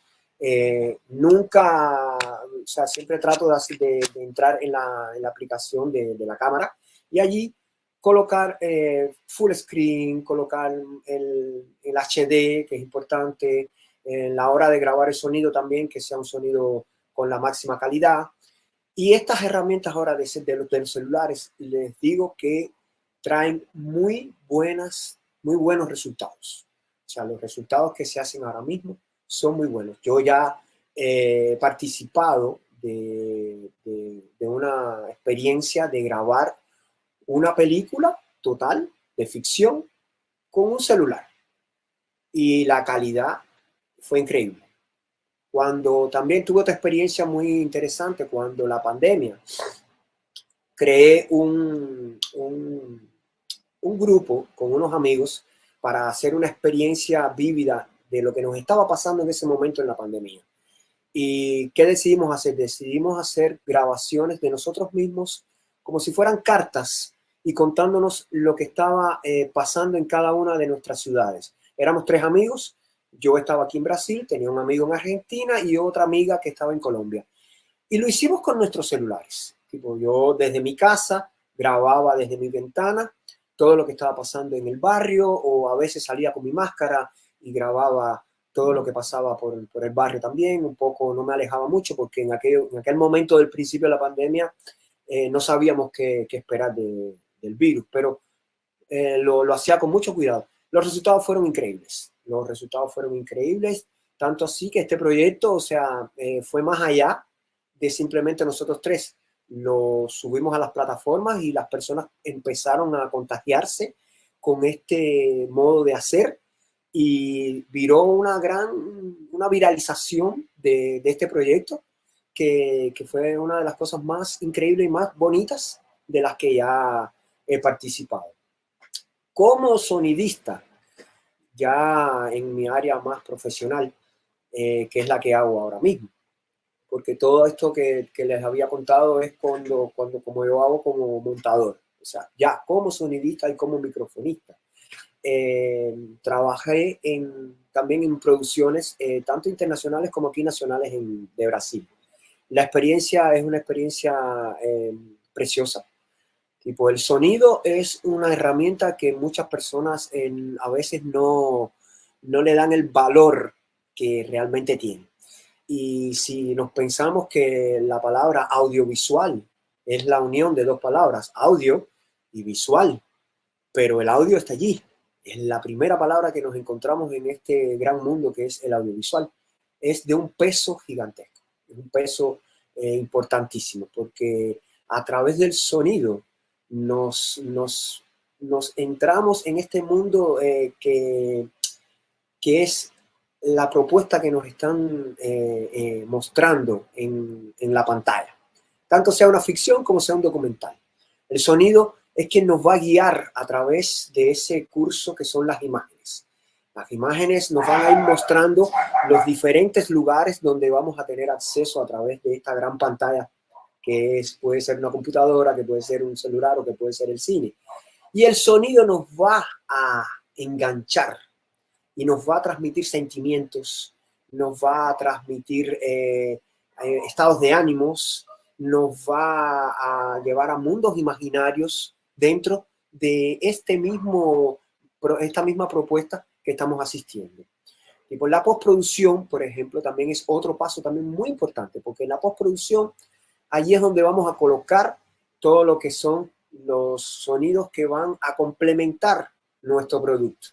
Tanto sea un producto de ficción o un producto documental. Tanto sea un documental de naturaleza como un documental antropológico. Por ejemplo, en los documentales de naturaleza usamos mucho el sonido ambiente. Es fundamental. ¿Por qué? Porque estamos, por ejemplo, pensemos, estamos en un bosque y estamos haciendo un documental sobre mariposas o sobre pájaros. Necesitamos que quien esté asistiendo nuestro documental, él esté envolvido dentro de este mundo donde están estos pájaros o estas mariposas. Y ese sonido ambiente va a ser una herramienta fundamental a la hora de nuestra postproducción. Entonces, además de las imágenes que vamos a estar grabando, además del sonido directo que vamos a estar haciendo allí, también tenemos que dedicar un momento en nuestra grabación para grabar este sonido ambiente. Y este sonido ambiente va a ser como una cama que vamos a poner debajo de nuestras imágenes y de nuestro sonido directo. Y allí es donde vamos a poner esa camada, ese pequeño espacio que es el ambiente. Y este ambiente a través de todas las interacciones, porque no solamente vamos a estar escuchando pájaros dentro de este gran bosque donde estamos haciendo nuestro documental, también hay grillos, también hay otros pájaros, también hay cigarras, y todo eso crea un abrigo, nos envuelve, que quien está asistiendo, quien está viendo este documental, se va a sentir que está allí en ese lugar. Y ese es el objetivo. El objetivo es contagiar a la persona o a las personas que están viendo nuestro material a que se sientan tocados. ¿Y cómo lo hacemos? A través de este sonido. Las imágenes también nos van a llevar igual a ese lugar y nos van a hacer sentir que estamos allí. Pero a través del sonido es que realmente vamos a tener esa experiencia completa. Porque si pensamos, cuando en los tiempos de la comedia silente solo veíamos las imágenes, tipo, era eso, sentarte a ver unas imágenes pasando. Pero después a ellos se les ocurrió, caramba, en las proyecciones estas vamos a poner un piano y vamos a tocar la música en estas imágenes, a ver qué pasa con el público. La experiencia fue otra. La experiencia fue totalmente diferente. Y a esto se sumó cuando el sonido entró en las imágenes estas que eran silentes, ya fue el complemento que faltaba. Lo que nos faltaba era eso, ponerle sonido a estas imágenes. Y cuando eso se logró, el tipo fue ya el envolvimiento máximo que tuvimos en el audiovisual. Claro, esto ha seguido modernizándose, esto ha seguido escalando en cuanto a la profesionalidad de la captación de los sonidos, de la captación de las imágenes, que para eso se tienen equipamientos profesionales. Yo, cuando voy a hacer grabaciones más profesionales, uso mi propio grabador. Hay muchas gamas de grabadores. Hay grabadores de gama baja, de gama media y de gama alta. O sea, depende también del presupuesto que ustedes tengan. Eso es fundamental también a la hora de escoger los equipamientos. Cuando ustedes vayan a escoger equipamientos, lo primero que tienen que ver es sentarse y pensar, ¿qué presupuesto tengo? Tengo un presupuesto bajo. Entonces, si tengo un presupuesto bajo, no puedo aspirar a tener un grabador de gama alta, porque si no, todo mi presupuesto se va a ir en ese grabador. No quiere decir que con un grabador de gama baja no vamos a tener la misma calidad de captación de sonido. Simplemente lo que vamos a tener es una variedad en cuanto a herramientas y aplicaciones que traen estos grabadores. Que cuando hacemos un resumen de todo, realmente lo que tenemos es que algunos tienen unos filtros que son un poco mejores, algunos tienen unos compresores que son un poco mejores, pero a la hora de captar el sonido son tan profesionales unos como otros. Entonces tenemos que tener en cuenta y pensar muy bien eso, o sea, ¿qué es lo que queremos hacer? Eso es nuestro principal objetivo a la hora de tener uno de estos equipos en la mano. ¿Cuál es nuestro objetivo? Nuestro objetivo va a ser acompañar una manifestación. ¿Necesito un super grabador? No, puedo hacerlo con mi celular. Mi celular me va a resolver este problema. Voy a ir a transmitir en un campo donde se está haciendo una deforestación. Caramba, necesito un super grabador, una super cámara. No, tengo mi celular también allí y con este celular voy a poder captar esas imágenes y ese sonido para mostrarle a mi público qué está pasando con esta deforestación o con estos incendios provocados o a lo mejor con un grupo que está protegiendo, no sé, tortugas en el mar Pacífico. Todo es posible. Lo que sí, lo fundamental es la organización. La organización es lo que nos va a llevar al suceso de nuestro trabajo. Y las herramientas las tenemos allí y sabemos cómo podemos usarlas. Porque a la hora de grabar un audiovisual como tal, lo primero también, además de saber nuestro presupuesto, es organizarnos y saber qué tenemos en la mano. Tenemos un celular que conocemos o no lo conocemos. Tenemos un grabador que conocemos o no lo conocemos. Si no lo conocemos, entonces nuestro primer paso es informarnos cómo trabajar con esta herramienta. Porque realmente, o sea, no somos conocedores de todo el conocimiento. No tenemos todo ese conocimiento. Entonces, como no lo tenemos, debemos informarnos. ¿Para qué? Para que nuestro suceso sea mayor. Este suceso con estos equipos que son ahora más modernos, no son tan complejos. Si nos pensamos que simplemente entrando en un menú y viendo qué es lo que hay en este menú, acá se trabaja la cámara, acá se trabaja el sonido, acá se trabaja un poco la intensidad de la iluminación, acá se trabajan los filtros de sonido, y es bien simple. No nos lleva a una complejización que vamos a tener que estar 15, 20 minutos intentando entender cómo trabaja este equipo que tenemos en la mano. Yo, desde mi experiencia, he trabajado con casi todos los equipamientos, todos los equipos de captación de sonido. Una parte que me parece fundamental también que a la hora de trabajar con sonidos es qué tipo de micrófono estamos escogiendo. Porque el mundo de los micrófonos también es un mundo gigante. Entonces tenemos que saber si vamos a hacer una captación de sonido abierta, cerrada. Abierta quiere decir que vamos a coger un espacio bien grande. Cerrada es dirigida a un punto. Y en dependencia de este objetivo es el tipo de micrófono que vamos a utilizar. Existen micrófonos omnidireccionales. ¿Qué significa omnidireccional? Omnidireccional es un micrófono que lo tenemos aquí y él es capaz de captar todo el sonido alrededor de él, 360 grados en todas las direcciones. Existen micrófonos direccionales. Direccionales, como ya la palabra lo dice, ellos captan en una dirección y todo lo que es alrededor, ellos bajan y aplacan un poco esa captación. Entonces ellos son direccionales.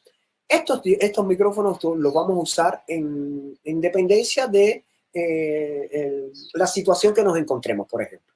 Estamos haciendo un documental antropológico donde estamos en casa de una señora que nos está contando su vida.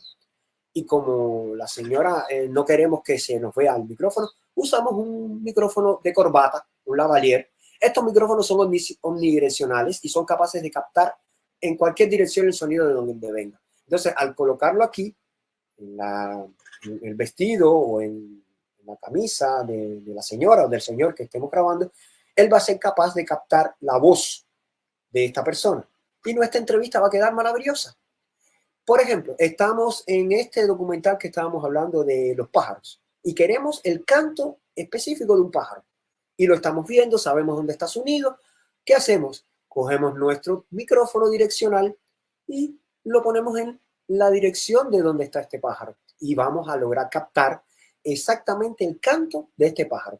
Claro, van a venir otros sonidos que van a estar allí, pero esos sonidos van a venir un poco en un tercero, en un cuarto plano. Entonces no nos van a dar esa presencia. La presencia va a ser el canto exactamente de este pájaro, que es el objetivo de nuestro documental. Entonces, también es importante saber qué micrófono vamos a escoger.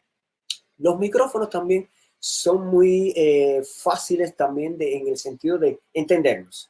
Solo tenemos que entender la dinámica de captación de ellos y sabemos qué momento usarlos y cómo usarlos. Existen micrófonos que son muy buenos a la hora de captar y ponerlos en los celulares. Se acoplan en los celulares y dan un resultado muy interesante. Estos micrófonos se pueden encontrar en diferentes mercados de Internet y son de fácil acceso, no son tan costosos como otros micrófonos que son más costosos.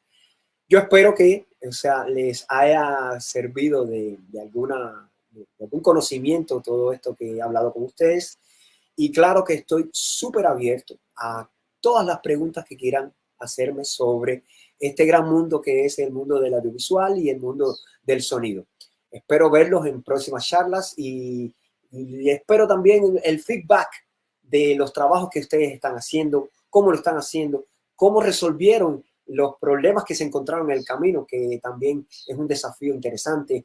Tenemos una problemática y la resolvemos de otra manera y de una manera diferente. Entonces espero verlos y que me cuenten cómo está siendo este pequeño paso, esta pequeña introducción al mundo del audiovisual.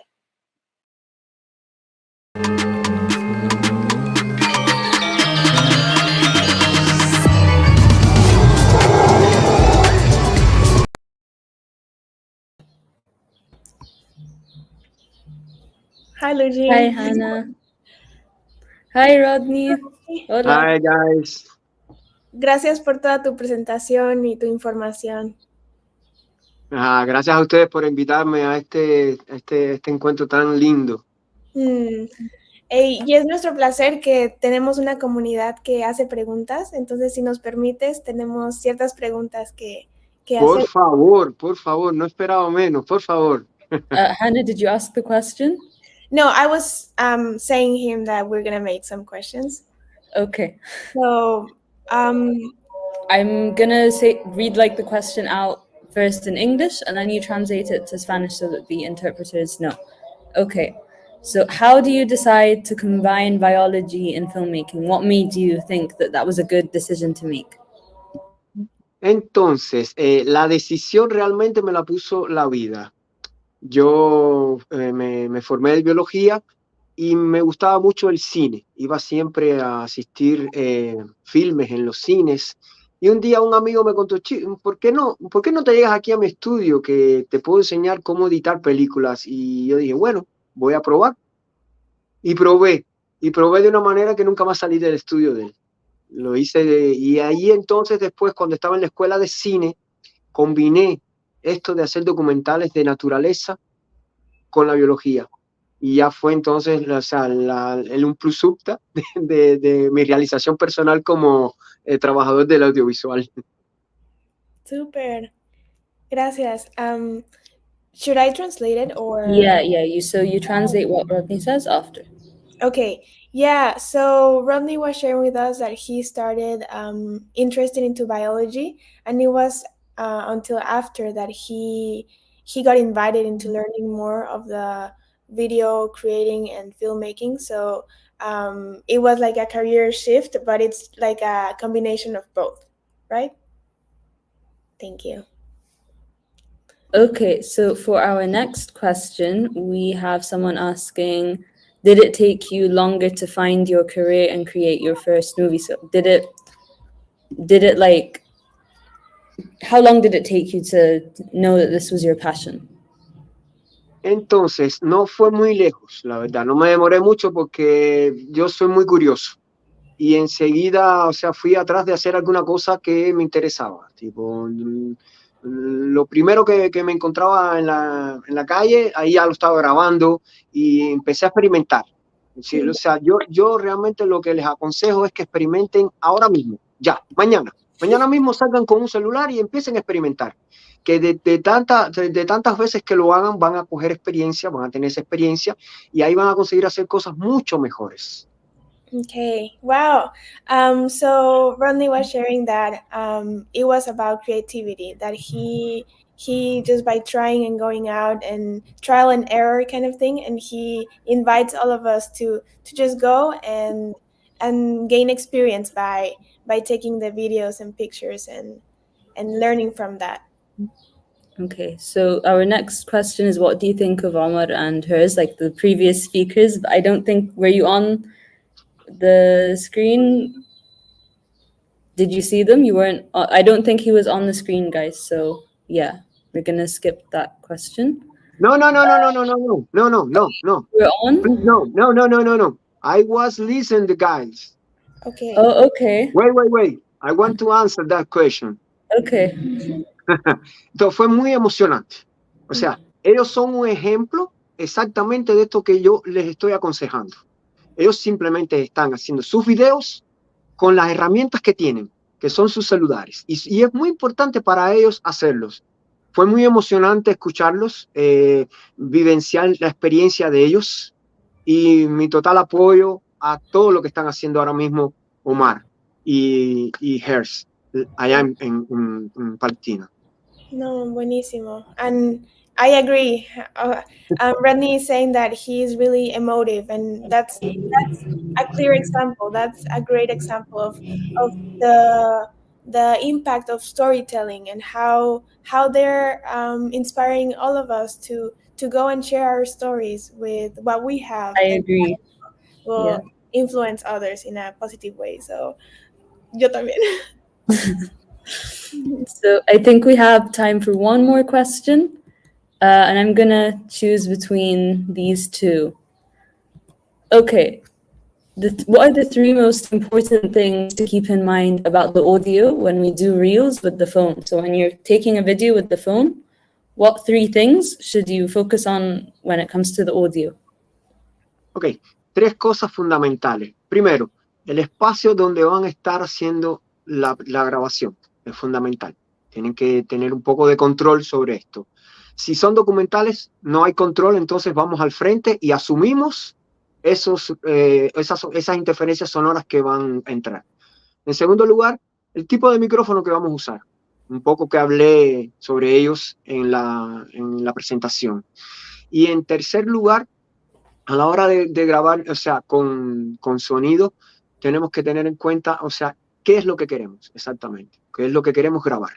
Porque, o sea, sabiendo lo que queremos grabar, allí estaremos cerca de esa fuente sonora, que es lo importante. Si queremos ir a ver, o sea, a una persona, estaremos cerca de esa persona. Si queremos estar en una manifestación, vamos a estar cerca de las partes más importantes de estas manifestaciones. Si queremos, o sea, presentar un poco sobre lo que es una deforestación, una quema, vamos a estar allí también en ese lugar lo más cerca posible. Okay. Yeah, so thank you.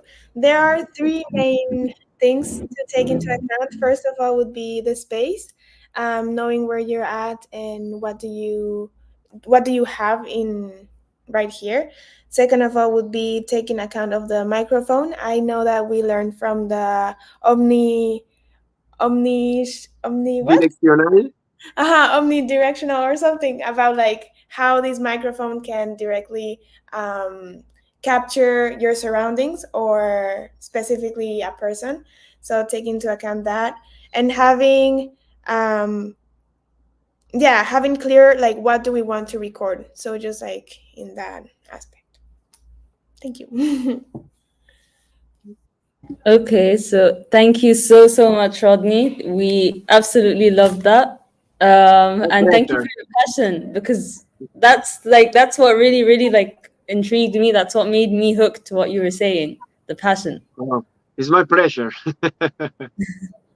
Thank you, Rodney. What an Muchas amazing gracias. session, guys. ¿Qué quería decirles? Solo una última cosa. Muchas gracias por la invitación. Espero que sea un suceso total todo el trabajo que están haciendo juntos y que realmente sea un momento de cambio, porque lo necesitamos. Y qué bueno que están haciéndolo ustedes, que son esa juventud que realmente está dispuesta a hacer este tipo de cosas. O sea, felicidades y Rodney, gracias por invitarme. Somos todos, no es solo la juventud, esto es intergeneracional, somos un solo planeta. Lo hacemos entre todos, hermano. Aquí, mira. Esta belleza que está flotando por ahí, nada más una sola. Entonces, muchas gracias, Rodney. Qué increíble. Hey, Rodney, lo que sí te pido que puedes hacer, y les invito a todos, es que... wait, I need to speak in English, right? Yes, you need it. So, what I was asking, sorry, guys, in the interpretation, is that everyone, please, Gis, Luigi, everyone, follow us and subscribe to our YouTube channel. So if you're sharing a story, Jesse, let's share people to subscribe, because then our content will reach more people. Our impact right now, if each of our community members share with 5 people, we are almost 800,000 people that we can reach with the GYC community. Almost 1 million, so I'm believing it. Let's make it 1 million. You just have to share, subscribe, comment, and film the planet. Thank you so much. Jess, you're going to play something for closing, right? Thank you. Please, yes, please play. Yes, yes, I'll share one song as we close. Yay.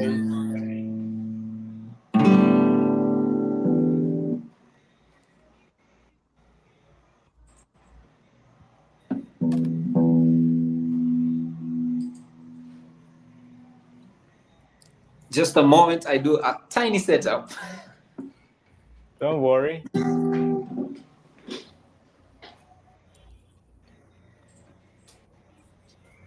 Hi, Irene. Hi, Irene. Yes, I'm here now.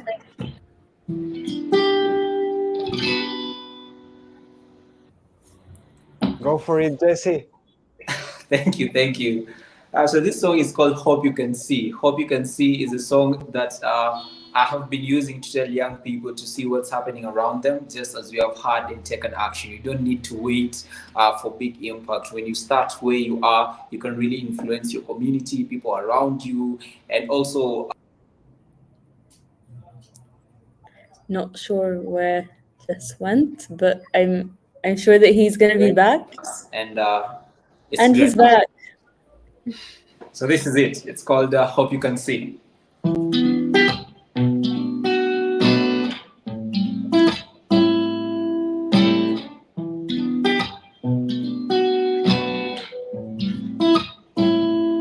I see the horizon blurry, the sun is frowning, the moon is dimmer tonight. I see the wind is hungry, tears from the ocean, the mountains are shaking in pain. I see hope you can see. I see, why can't you see? I see hope you can see. The climate's changing. I see hope you can see. I see, why can't you see? I see hope you can see. The climate's changing. River running dry, no rains in the sky. My people always cry, they can't farm in the dry land. Cause there is food insecurity, battle with anxiety. What's the remedy? Gender inequality, wars of the century. What's the remedy? Energy crisis, poverty, our street. What's the remedy? I see, hope you can see. You can sing along. I see, why can't you see? You can see. I see, hope you can see. The climate's changing. I see, hope you can see. You can see. I see, why can't you see? I see, hope you can see. The climate's changing. Climate justice. Or we. Climate justice. That was amazing. I just want to add something. I heard that song before at COP27, I think, and it was in my head for weeks, for maybe even months. And I was like, who sang that? And now I know. It's amazing. Thank you so much. Yeah, I love that song so much. That's amazing. We should have you on Spotify, Jesse David. So thank you, everyone. It was an amazing session. Actually, I don't know. Can someone confirm if Chris will close the other and we remain here, or is not that positive? Thank you, Jess, and thank you, Rodney, for your time. And I think, bye, guys. Thank you so much. Yes, hi. Because I was thinking, can someone confirm what I just asked? So we're still live. I know, but we should close the other so Echo is free to go. Chris, can you hear us? Okay. Anyway, eco interpreters, if you guys can hear us, thank you so much. You can leave now. We're sorry that we went over time, and thank you guys like so much for helping us with the interpretation and making it possible and making this program accessible to everyone. Yeah. Yeah. Yeah, Thank you. amazing job, guys. It was an amazing session, team. Congratulations to all of you. Nice. Yeah, people. I was It's very wondering, do you emotional. guys want to share something or we should just close now? I have something I want to share actually. Me too. Okay. So, okay, Okay, let's so do it. it's to do with Omar and Muhammad, who are from Gaza, Mhm. that we're talking. So I just want everyone to take a moment to think about their circumstances, to think about what they're going through. And now we know what helps them. So they literally directly told us that sharing on social media, it helps so much. So share on your stories, repost, look for the things that are important, look for the things that you can, spread and everything. And also leave comments. They see your comments. Maybe they don't reply to all of them, but it cheers them up when they read positive comments. And it also boosts their engagement. So there's really two benefits there. And the last thing is that honestly, this kind of made me really sad, but Omar and Muhammad, they were really upset that they couldn't join from the normal link, and they felt guilty. They thought that it was like their fault, that they should have done better. And I just can't believe that they have that level of responsibility, even amidst everything that's going on. And genuinely, because I had a call with them after they closed, and their biggest worry in that moment was that my hand was going to get tired from holding the phone up. So they're really kind. I want everyone to support them as much as we can. And yeah, just keep on reposting and ceasefire now. And that's Yeah. everything. Right. Thank you, Luigi. For I don't know who had the idea, but thank you for your words and thank you. It was his idea. He knows how to think on the spot. Omar's idea. That's amazing. And Yeah. yeah, I feel like we should all join forces and help them out. And as you say, like just share their stories and know how to support them. So Yeah. Go ahead, Augustine. Your turn now. Yeah, my turn. Sure. Well, first, it was really for me like, even though that they need to know that, for me it was impressive to see that we randomly managed to have a second screen there and you were holding it. At some point we were able to see you like adapting to the moment, and that's resilience, and also how we adapt, and they end up being able to be part of this session. That makes it, for me it was impressive. And when they shared what they are passing through just for charging their phone, something that most of us just do, like like without even thinking about it, but this commodity that we give for granted as other stuff, and these prevent us to enjoy the process that we are living right now. Therefore, is something to take as an example, how even the circumstances that they are living and passing by, they have this attitude. Is important to how resilient one can be. And nothing like I'm really like touched, but all these moments of today, like happy because we did it, but also like it brings a impacts a lot. Yeah. You see the reality of what they're facing. Yeah, exactly. And you hear from the source, in the moment. It was not a story or an Instagram video. It's basically it's right there. It's like a window, It's a and primary they are source there. that you get first. Yeah, There's no one in between to change anything. exactly.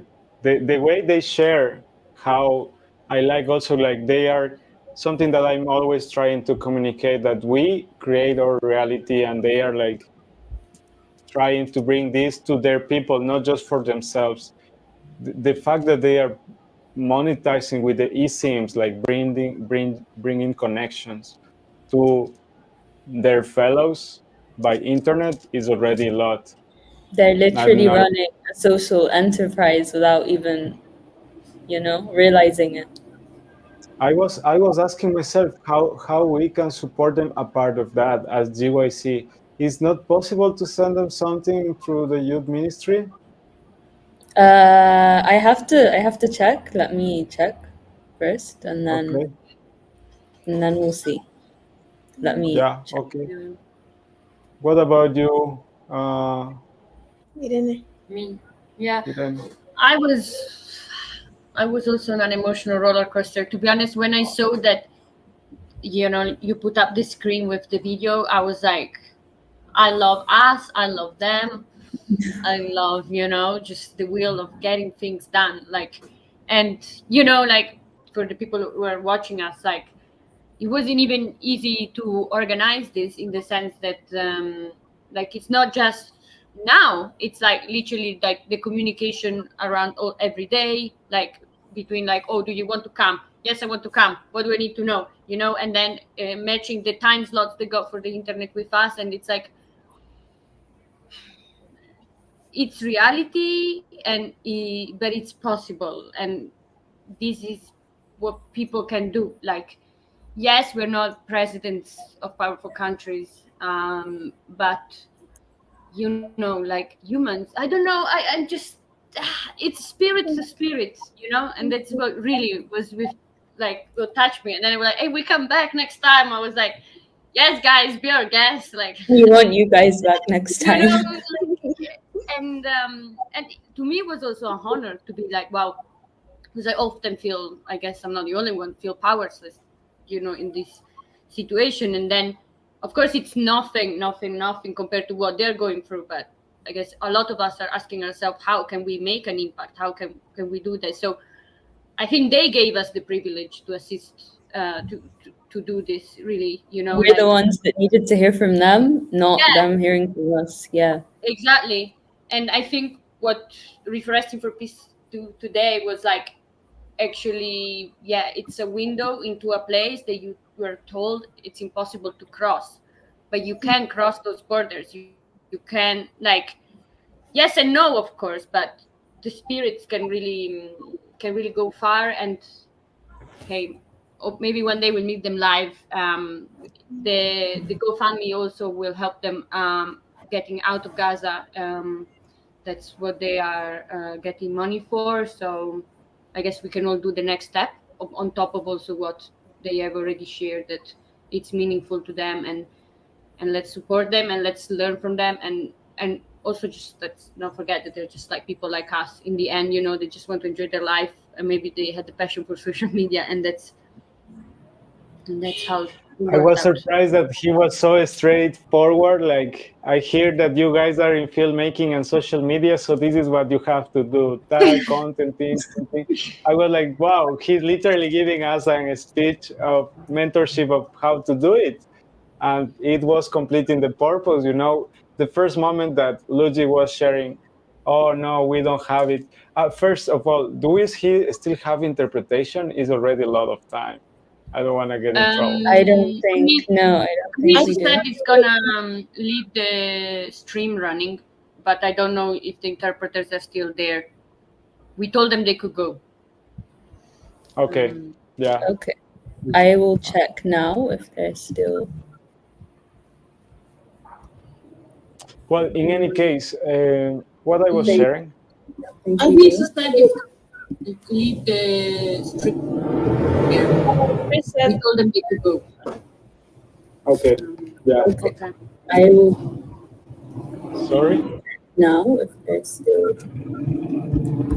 Not sure if they're still on. I checked from the laptop, but I can't hear anything, so I'm checking from my phone. No, then it's okay. It's a really powerful thing what we did today, and it's also something to be proud of.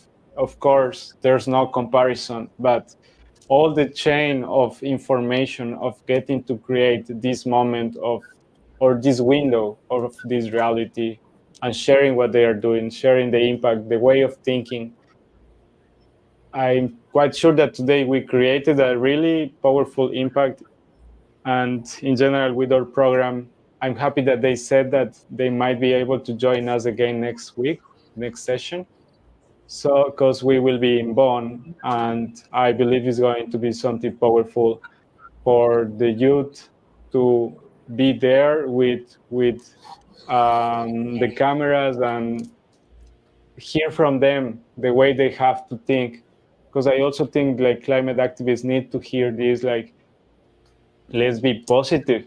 Let's not just stay in the doomism, like it's something that we need to do for not getting into chaos and not being ourselves the creator of this chaos that we don't want to see in the planet. And yes, it's an emergency, but we don't have to create another problem on behalf of what we are trying to solve. Be positive. Who is that voice? Oh, that was you, but I was that was you, but it was on my laptop because I was muting it. I agree with that guy. Okay, guys, anyone has anything to say? No, I don't have anything else. Okay. So, thank you to our viewers. Yeah. Thank you. Please subscribe. Don't forget to subscribe. And thank you, everyone. See you. Thank you, everyone. Can Chris come on for a second? We didn't get to thank him for everything that he's doing for us. Who? Chris. Ah, exactly. Yeah, I saw the Hey, photo. Chris, That's can you hear us? a cool photo. I think Chris is gone. Oh, yes, Oh, he's here. someone's coming. That's so crazy.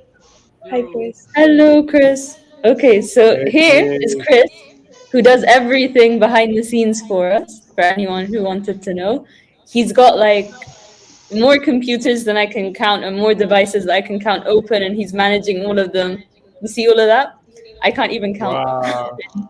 That's And he's amazing. managing everything. So let's take a moment to But appreciate. actually, it's really interesting to see. Chris, can you show us your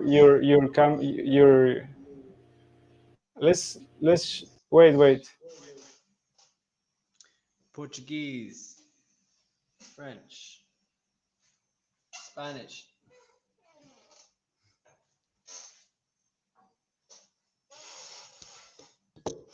It's quite a setup. Wow, just enough screens. We are offsetting all of that. That is so crazy. Yeah. All I thought I of was this stressed, is and what then we Chris are has got doing 1,000 right now. screens on. I myself have already like 1, 2, 3, 4, 5 screens right now in front of me. I only have 2 and I can't manage. It's just the phone and the laptop, but I'm dying. Me too. I have 3, but one is Yeah. broken. Okay, guys. I think it's time to go to sleep, at least for me. Good night, Hong Kong. Thank you, everyone. Good night, night in everyone. Hong Kong. Was amazing. Bye, everyone. Ciao.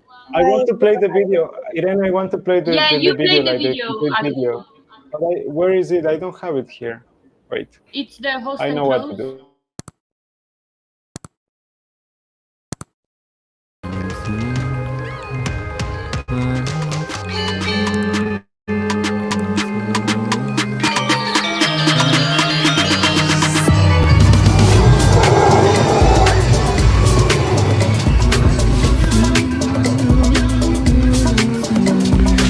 So when I say we have 2 years to save the world, it begs the question, who exactly has 2 years to save the world?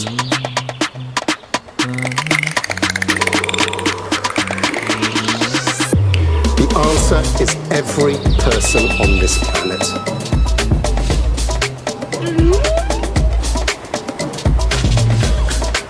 We still have a chance to make greenhouse gas emissions tumble.